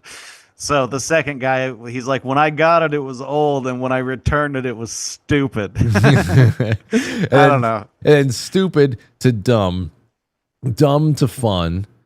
And then who's this? Lynn? Somebody? Lynn Klein? She got it. It was fun, but it was abused at the end of it. And then who's that? Aaron got it abused. It just went to used, and now it's just been used all the way down. They gave up after a while. But anyway, yeah, they did. That was a fun couple of years, though, for those people, if Yeah. that's even a real thing. But I forget what we were talking about before that I was saying I saw X videos about, but I did, and it's the truth.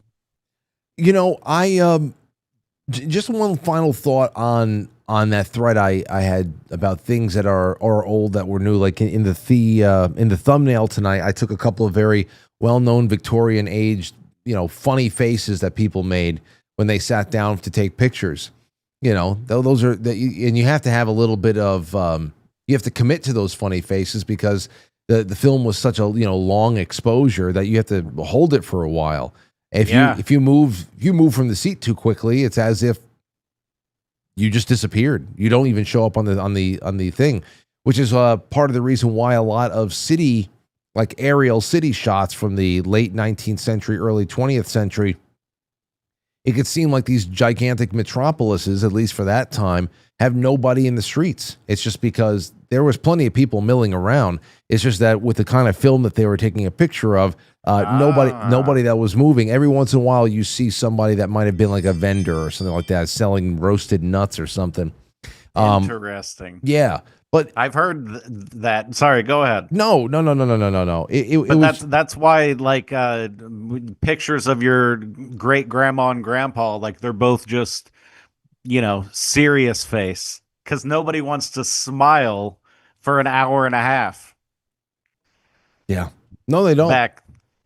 What about reflections? I think that's an interesting thing to think about, because the science of being able to see yourself in a reflection has existed forever, but it was very rare back in the day. But they could still, like, if there was a river nearby or something, they probably, I don't know if they were freaked out by it.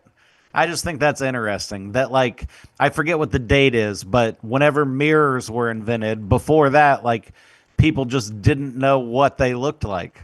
Let me see here. When were mirrors invented? Because the looking glasses, hold on. When were mirrors as we know them invented?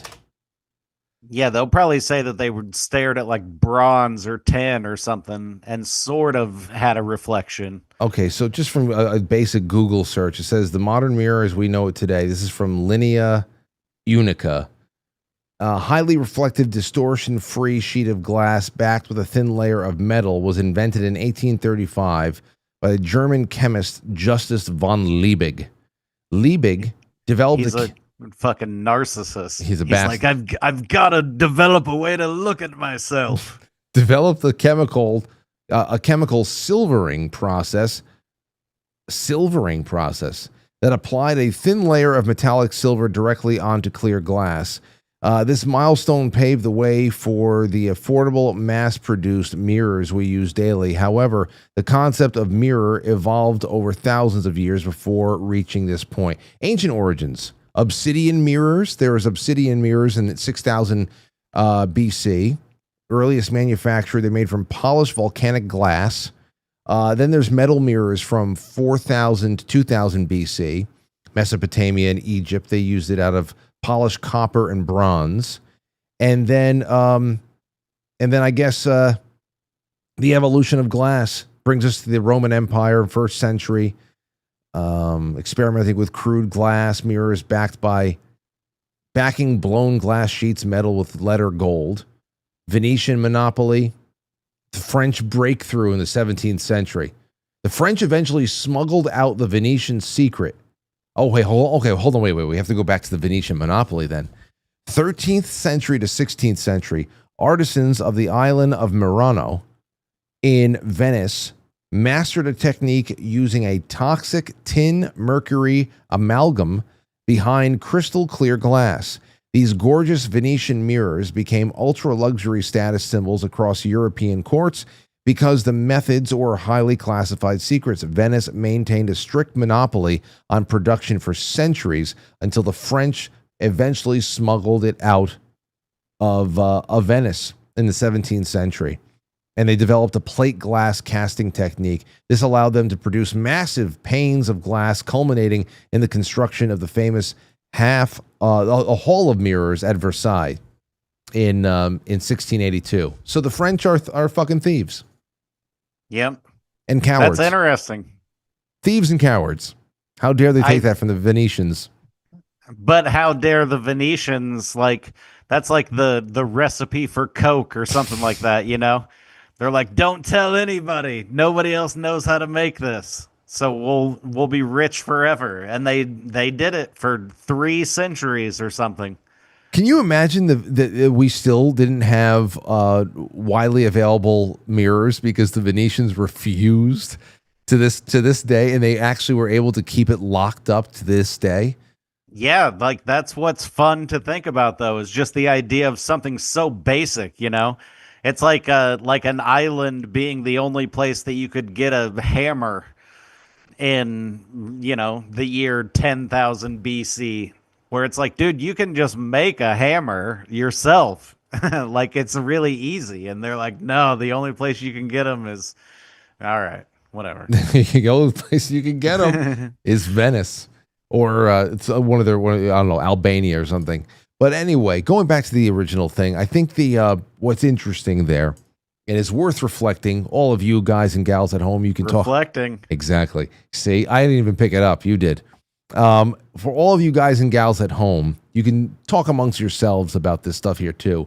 Just how the collective history of humanity is really a myriad, a tapestry of small little moments that are, I don't know, frozen in time that we connect with because it's just something that happens to all of us, regardless of language barriers, whatever it is. Just people are people, and we have a lot to connect with if we just knew how to communicate in some kind of basic ways. And I think I think probably just, you know, nonverbal communication is another one of those things. We all just kind of know. I remember telling the story about this one experience I had. It was back in maybe 13 or 14, and I was parked at a red light right by the train station. And as I'm sitting there at a red light, it's summertime. It's August. We have these golden finches around here that fly through. They're pretty rare up in the Northeast, or at least where I am. I maybe see 1 or 2 a year. It's very rare because they're so bright yellow. You think that somebody's canary got out of their house or something like that. So they're not like unheard of, but I don't see too many. Anyway, I was sitting at this light, and I saw this Mexican day laborer sitting on a short wall. The day was done, and he looked like he was, you know, waiting for somebody to come pick him up. And I'm sitting there. I'm probably going to the studio, and then there was this black guy on the other side of the this intersection that was crossing the intersection. And as he was crossing, this yellow bird comes in out of nowhere and dive bombs the black guy, and he's like. He's batting it around, and it's persistent with him too. It's very racist, this bird. And it's going after him, and he's batting it around. He's completely flabbergasted. He's all over the place. He's discombobulated. And finally the bird goes away. As he's like getting himself collected, I looked around like, who the hell am I sharing this moment with? I can't believe I've seen this guy getting attacked by a goldfinch or whatever. I looked over at the Mexican day laborer. He's looking at it too. He looked at me. He doesn't know a lick of English. I already know this. He looks at me. We all knew the same thing. He started laughing. I'm laughing at him. Then we look back over at the black guy who's still just trying to understand what the hell just happened. And he saw both of us from across the street looking at him. And he saw us, and he just went. He just put his hands up like, what the fuck just happened? And there was this moment between 3 guys who never saw each other again. Language barrier, at least between 2 of them. And it was, how many times in history has that happened? Probably many. And I just think that those are the most, that's like the peak of humanity right there. That's one of those questions that you can get answered in heaven. Yeah. That exact question. How many times did that happen? They're like, do you want to watch all of them? And you're like, let's go 2 times speed. If I can get to heaven, and I can just say, out of all the things I can do while I'm there, if I can just get into heaven, and hopefully the other 2 guys get there too, I can say, you know, St. Peter, is there any chance that I can meet the black guy and the Mexican guy who was there the day of the Golden Finch, attack? Absolutely. Episode. Yeah. That whole episode. And language won't matter anymore because they give you a Babel fish right when you get to heaven. That's it. You just understand what's happening. Yep. Anyway, okay, so that's a little bit of talking about the things that always were. You want to hear some? Let's do a couple of reels. First, tell me if you can hear this audio. If there's music, I probably not. If it's just people talking, I bet I can. Well, listen. Acting sons of bitches. God! Can you hear that? I heard something, sons of bitches. Okay, great. All right, so we're not going to do that one just yet. This is you want to talk about a human moment that is just incredible.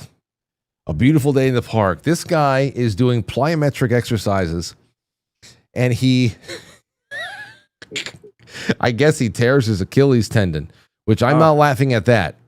I'm not laughing at that. I think that's horrible. I mean, God bless my Achilles tendon, please, and whatever. But here's one thing that people could unify on with humanity is the gayness in this reel. He's out at this beautiful park with his child and his wife, and listen to what happens once he severs his Achilles.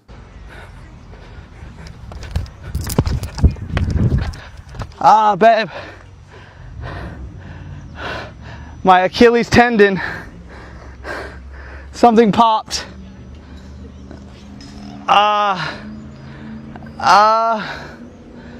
Something popped, baby. Something popped. Something popped. Something popped. Something popped. Something popped. Oh. Yeah. Does it hurt so bad? It feels all weird and numb. I'm scared. I'm scared. I'm scared. Don't tell me I pulled it off the bone. Not right now. Not right now. This is not right now. Doing all this shit. Bro, the comments are incredible. The first one, moaning saying you're scared in front of your wife and kid is crazy. Someone said something popped, and they put the lip biting emoji there. A happy Pride Month, somebody said. Something popped. Bro went from torn Achilles to orgasm. Did mine 4 weeks ago and I can confirm I did not climax like this. I don't know what the hell that was. The fact that he even put it up on Instagram. I would not put that online, but I mean, when you hurt yourself, dude, you don't think like that's how you can tell what level of hurt you are is like, can I still act cool in front of people? And there's a certain level where you're just like, and people are like, dude, calm down. And you're like, there's no calming me down right now. Like, I need a hospital. I want them to put me to sleep, fix this, and then wake me back up. So two more comments. Someone said, your wife's going to divorce you after hearing you like that. And somebody else says, y'all scared to moan. I'd be in my girl's ear like, and something popped. Anyway, so there's that. Now, this guy is, you call roast beef. He's roasting beef. I've heard this cattle farmer get mad at his cows before, and it's hilarious. This one is fantastic because he threatens one of the cows. He threatens one of the cows. You'll see. Hold on, take a listen to this. I am so sick and flippin' tired of this every gosh dang day. You little hyena acting sons of bitches.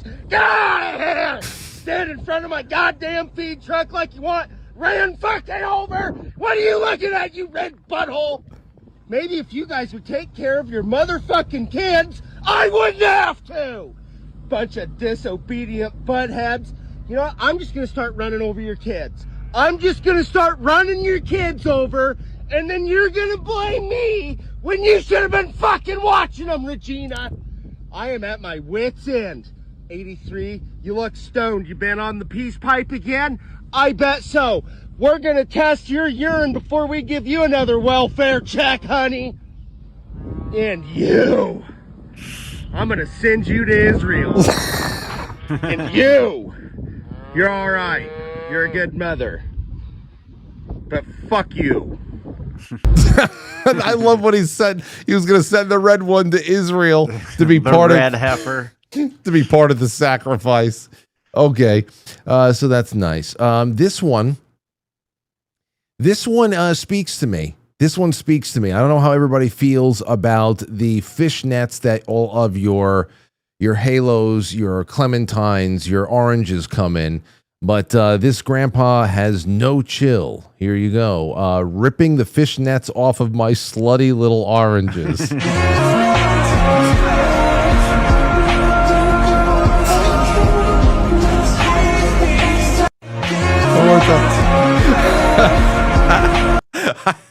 I've seen that exact scene on like Pornhub. Oh my gosh. But not with the oranges, you know. I know. And I always think she probably paid good money for those. I know. And you just ruined them. That's it. Screwed it all up. Now I have two from the same guy that I think that I think you're gonna like. This guy's name is Seabass Morris. And here's a POV of you and I being tied up in his basement. Here we go. Shut the fuck up in here! I'm trying to watch my fucking show. If I can fucking hear you crying over the show one more time again, I'm gonna come down here and beat the fuck out of you. Shut the fuck up.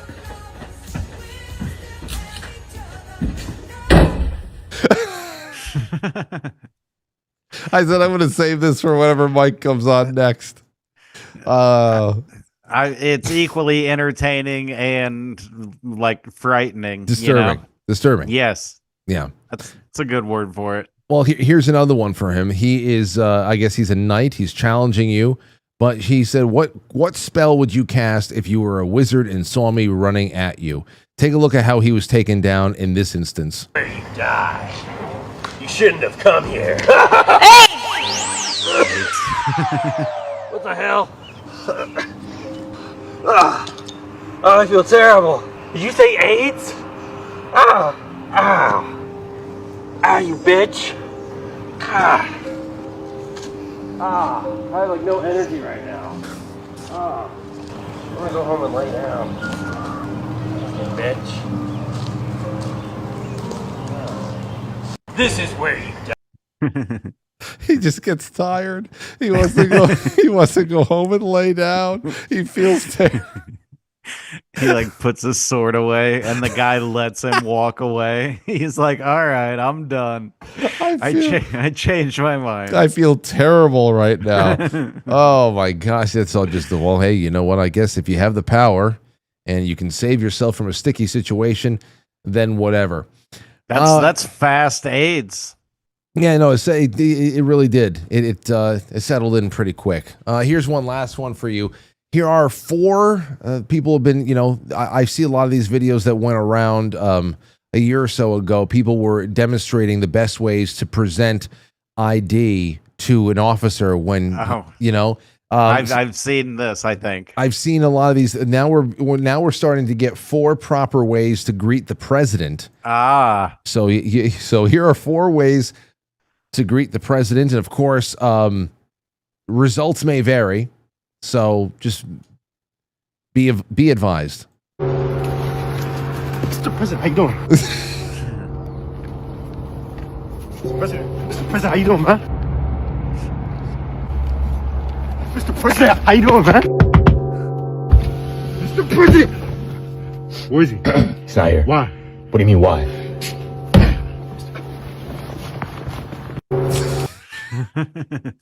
Just emerging from the woods. The eyes, the insane eyes. That's another one there too. He's complete. I love those. Whenever they pop up, I just really thoroughly enjoy them. And that's all I have for you tonight, Mike. What do you want to do? Plug your work, plug wherever the hell you want people to sign up or to follow you. I have the most followers on TikTok, where I am comedian Mike Baldwin. I have the second most on Facebook, where I am comedian Mike Baldwin. I need followers on Instagram, where I am comedian Mike Baldwin, or on X, where I am just at Mike Baldwin. Wow, you were on X early enough, huh? Twitter early enough to actually get the Mike Baldwin. No, I actually bought it from the Mike Baldwin for $50 in like 2010 or something ridiculous. Are you serious? Yeah, I just messaged him, or I like added him or whatever, and I was like, "Hey, if you ever want to sell your name," because I was like, because comedian Mike Baldwin was too long to be my name there, so I don't remember what it was before then, but I messaged him and I was like, "I'm a Mike Baldwin too, so if you ever want to sell your name, then I'll buy it from you." And he was like, $50, and I was like, "Deal." Well, you know what? I'm looking at it. Who the hell on Twitter is at Quite Frankly? I remember it was not available years ago, but it should at least list somebody. What's yours? Quite Frankly TV. Ah, look at this. At Quite Frankly's account is suspended. Whoever the hell it is, like the Quite Frankly's account is suspended. Why can't I get this? Message Elon. Yeah, I'm going to do that tonight. Dude, seriously. Who the hell even was this that they got their account taken away? I don't know. I wonder if they were doing stuff posing as you and they got busted for impersonation. Wow. Wowee, man. Anyway, until we prove otherwise, we're going to say that that's what happened. That's what we think happened. I'm going to have to look into that. Anyhow, I don't have that much clout to be able to get that resurrected right now, but I'll just be happy with what I have. But you are very easy to find at comedian Mike Baldwin. So thank you so much for being here. And I can't wait to speak to you again soon. I can't wait more, Frank. Thanks a lot. Later, Franklies. Peace. Take it easy. Peace. Guys, I have something for you that you're going to go nuts for. This just came in. Now earlier on today, I know it's almost 9 o'clock, but you have to bear with me. Earlier on today, Aurora and I were outside. We were getting some sun. I had just finished writing the show tonight, and I was decently ahead of my catching up of this last week of craziness. I said, "Little Aurora, let's go outside. Let's get some sun." And, we were playing games and all that, and I heard,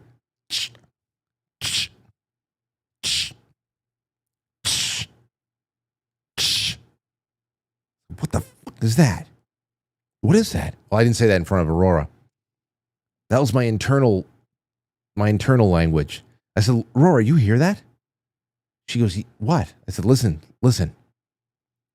So we got closer to the basement steps outside. And we heard something. Sounded like it was right at the bottom of the basement. It wasn't in the basement. The dryer was running, but it was not coming from the dryer. Wasn't coming from everything. And it sounded like shh. And I was like, is that a baby bird? What the hell's under there?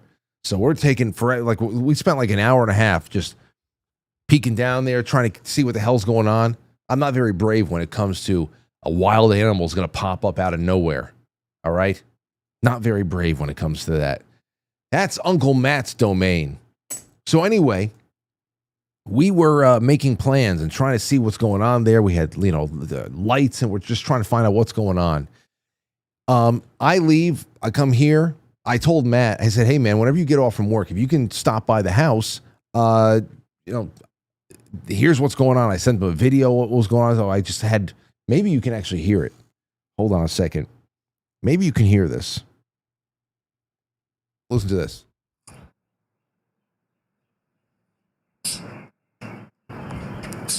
You hear that?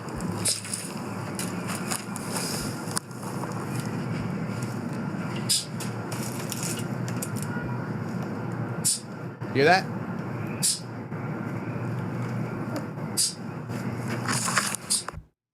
Okay.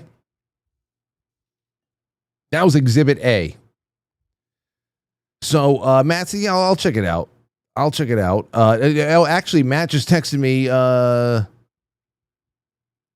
3 minutes ago and said, ask Lauren what was under there. I know what was under there. I know what was under there.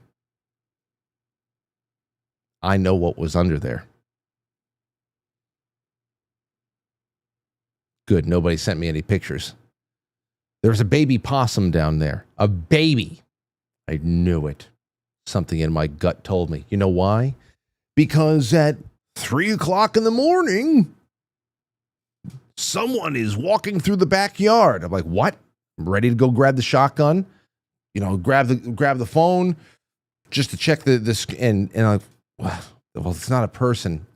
What the hell's going on here? So I rewind, and there's the little fucker. And I'm saying to myself, oh no. Well, from which direction? Whence? From which direction did he come? Is he coming or going? Did he go anywhere near those basement steps? Because I swear to God. It's the perfect place. If I was a possum, I'd want to have a nice little dwelling down there too. Well, looks like shitting out babies. Shitting out babies under there. There's a baby possum down there in the flower pot. In the flower pot. Matt's going to come with the cage to take it away. And I know something in my gut told me that wasn't no bird. What kind of a stupid bird would go under there? They were living under the black thing. I knew it. Lauren says they. How many? 2 babies and a mama. Oh, they got the mom? One baby was stuck in the big green flower pot. Well, throwing that fucking thing out. They were living under the black thing. The black thing must be the black pallet. It's like a rubber pallet instead of So, there you go. Do you want a video? We got 2 babies and a mama. No, I'm well acquainted with the mama. I hope they all have a nice life somewhere. Matt will, release them in a wooded area somewhere, which is fine. I'm okay with them being around. I'm okay with coexisting. I'm fine with it. I really am. You can't live under there. You can't be there. I'm very racist. I'm speciesist. And you're not paying rent, and you're not going to be under there. So, Lauren said, or I remember Aurora said, she said, you can go down there, Dad. Whatever happens, I'm here with you. You don't have to be afraid. I'm looking at her like,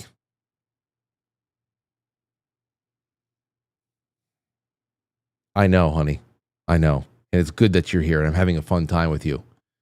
But, the whole thing is, if I find out what it is, what the hell am I going to do? You think it's a sleeping beauty over here waltzing through the woods? I'm just going to let a bird land on my finger, or, the chipmunk is going to jump onto my shoulder and sing a song? I'm not going to touch this fucking thing, whatever the hell it is. I'm saying this in my head. I'm not saying this to Aurora. What are you fucking, it's not a Disney film. No, Aurora has been fantastic. And she made a game out of it too, where she kept going down the steps and she wanted to be brave and see what was going on. And what am I going to do? I might as well just call in a professional who's going to find out what it is and take it out, one whole shebang. And that's what we did tonight. So, okay, that's thank you. Let me get to these super chats before we leave. 2 Dogs Mike D says, if you send me that Jenga set, I'll send it through my planer to smooth everything down perfectly. I can't help you with the table legs though. Okay, we were playing Jenga. We'll talk about this on Thursday. 2 Dogs. It was great hanging out with Mike again over here. He came out. And yeah, we had a gigantic Star Spangled Banner Jenga set. I'll make sure it's there next year at the mansion for the masquerade ball. And I actually never toppled the tower because of my gameplay. I toppled 3 towers, or I almost 2 and 1 almost, by kicking the table. I had high tops on, and I was hitting everything. They were like clown shoes. Zoso Dude says, I'd actually like to know why there are dick drawings on all the bass drum skins hanging in the studio. Those are snare skins. And whenever I changed snare skins on my snare, everybody in the band and the crew and all that stuff, we all like graffitied it in something. And if there's just dicks on everything, what do you want from us? Stove says, Frank, what an absolute pleasure hanging out with you and yours, and also the Franklies in Studio A on Friday night. Thank you for a wonderful night. Oh, and especially that Giuseppe Gulanello. The Stoobs are ready to get Gulanello'd. Email away, Giuseppe G. Good. Have a great time. You guys are going to do great. And I hope to see you at one of Jay's retreats in spring of 2027. And then we're all getting together in October of 2027. And hopefully Anthony spearheads something for June 2027 where it's a big, I don't know, got to get a theater somewhere. That'd be awesome. All right. Thank you so much to Joe Martinez. Jay Britz, Shotzi says, I love the family picnic vibe of the Spring Fling. Friends gathered together, great food, conversation, watching the children play. It was perfect. Thank you, Frank, Jay, and all who made it happen. I have a lot of people to thank. Jay, obviously, is a great business partner. Lauren, my wife. I could not do it without Lauren. And my sister-in-law, Sal. Man, he butchered 1 prime rib there, pounds and pounds, like 60 pounds of beef. It was insane. I was at the end there. We had about like 2 dozen prime ribs left over. People were coming up to me saying, Frank, I had like 3 meals. Good. I told you were going to eat your weight in beef. That $100 a head ticket, that was going to evaporate with the first serving. No doubt about it. And I'm glad to say that we did that. We were sending people home with steak. So I was happy about it. There we have it. Okay, over on Rumble, Jay Semo says, we love the song intro. Great start.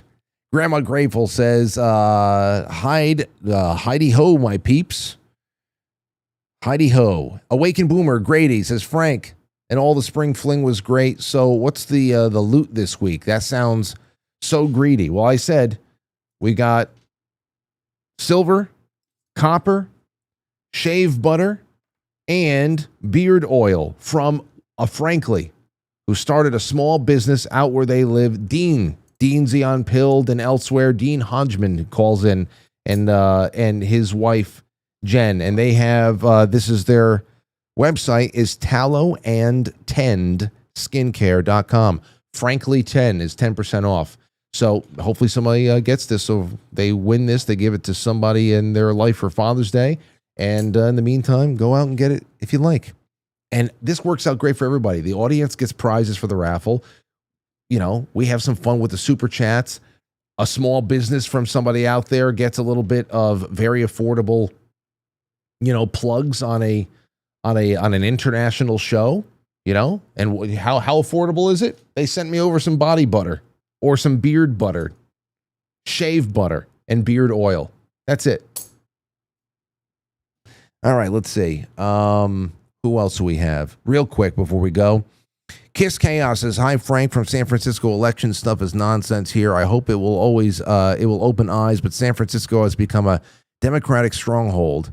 It's real with Gavin and family connections. Take care, and hi to all the Franklies. Joseph322 says, thank you, Francis, for your show. From the best Bigfoot call from Oregon. Oh, yes. Hey, listen, we have a Bigfoot guest coming on June 29th, the first day back that we are back from Maine. We leave on the 25th, Thursday or something like that. We'll be back on the 28th, that's Sunday, and I'll be on the air on the 29th. So that's and we'll talk to, I forgot his name, Kevin Lestarge. He's a Bigfoot guy, and that'll be fun. That'll be really fun. We have so many cool things happening in June with all the people that'll be coming back on to talk about this disclosure, shtick. But Ballbuster says, hope all's well, Frank. Dan, the hot sauce guy. Oh, good to see you out there, Dan. I still think about that hot sauce. What was it called? It was Give 'em the Boot. BHUT. That really, really hot. Some of that stuff was just so hot. But I made good use of it. I hope you and the family are very well, Dan, always. Jay Semo says, great show. Glad to hear the fling was successful. Never doubted it would not be. The people are too high quality for it not to be good. It was great. Let me see. And last one is, that's it. And then I'm going to talk to everybody on Pilled over here on the flip side. So that's it. Thank you for kicking off the week with me. I hope you had a little bit of fun at the end with Mike Baldwin. We did a little bit of news from a chaotic weekend. Maybe tomorrow we can leave that all behind. Who do I have coming on tomorrow night? Tomorrow night, I really hope that Timothy Gordon comes on to talk about these influencers that killed their child. But there's other things that I like to talk about as well. It's all lined up, and I think it's going to be a good one. Truly, Wednesday, Thursday, the whole night, and then we're going to be doing the Playhouse on Friday night with Anthony. It's going to be good. All right, guys, have a nice one, and take it easy. Thank you again to Mike Baldwin. Heading over to Pilled right now. I'll read all your gold pills. I'll catch you on the flip side. Oh, yes. Quite frankly, is filmed before a live studio audience. I forgot to tune into the Knicks to see how Donald Trump was received. But you know what? The flip side is where we get to let our hair down, and that's what we're going to do for a few minutes until the lights go out, which all of you who were at the VIP night, you experienced the light going out on timer. I didn't turn the timers off. I wanted you to have an immersive experience.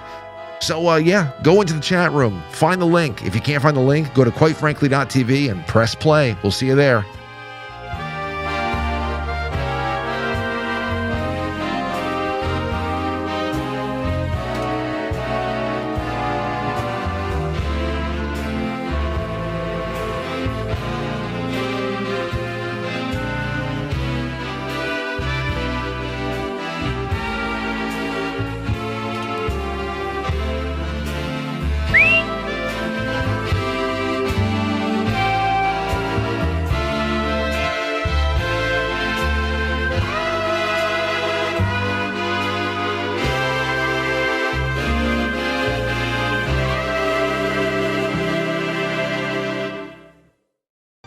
I want you to know that I've smoked pot.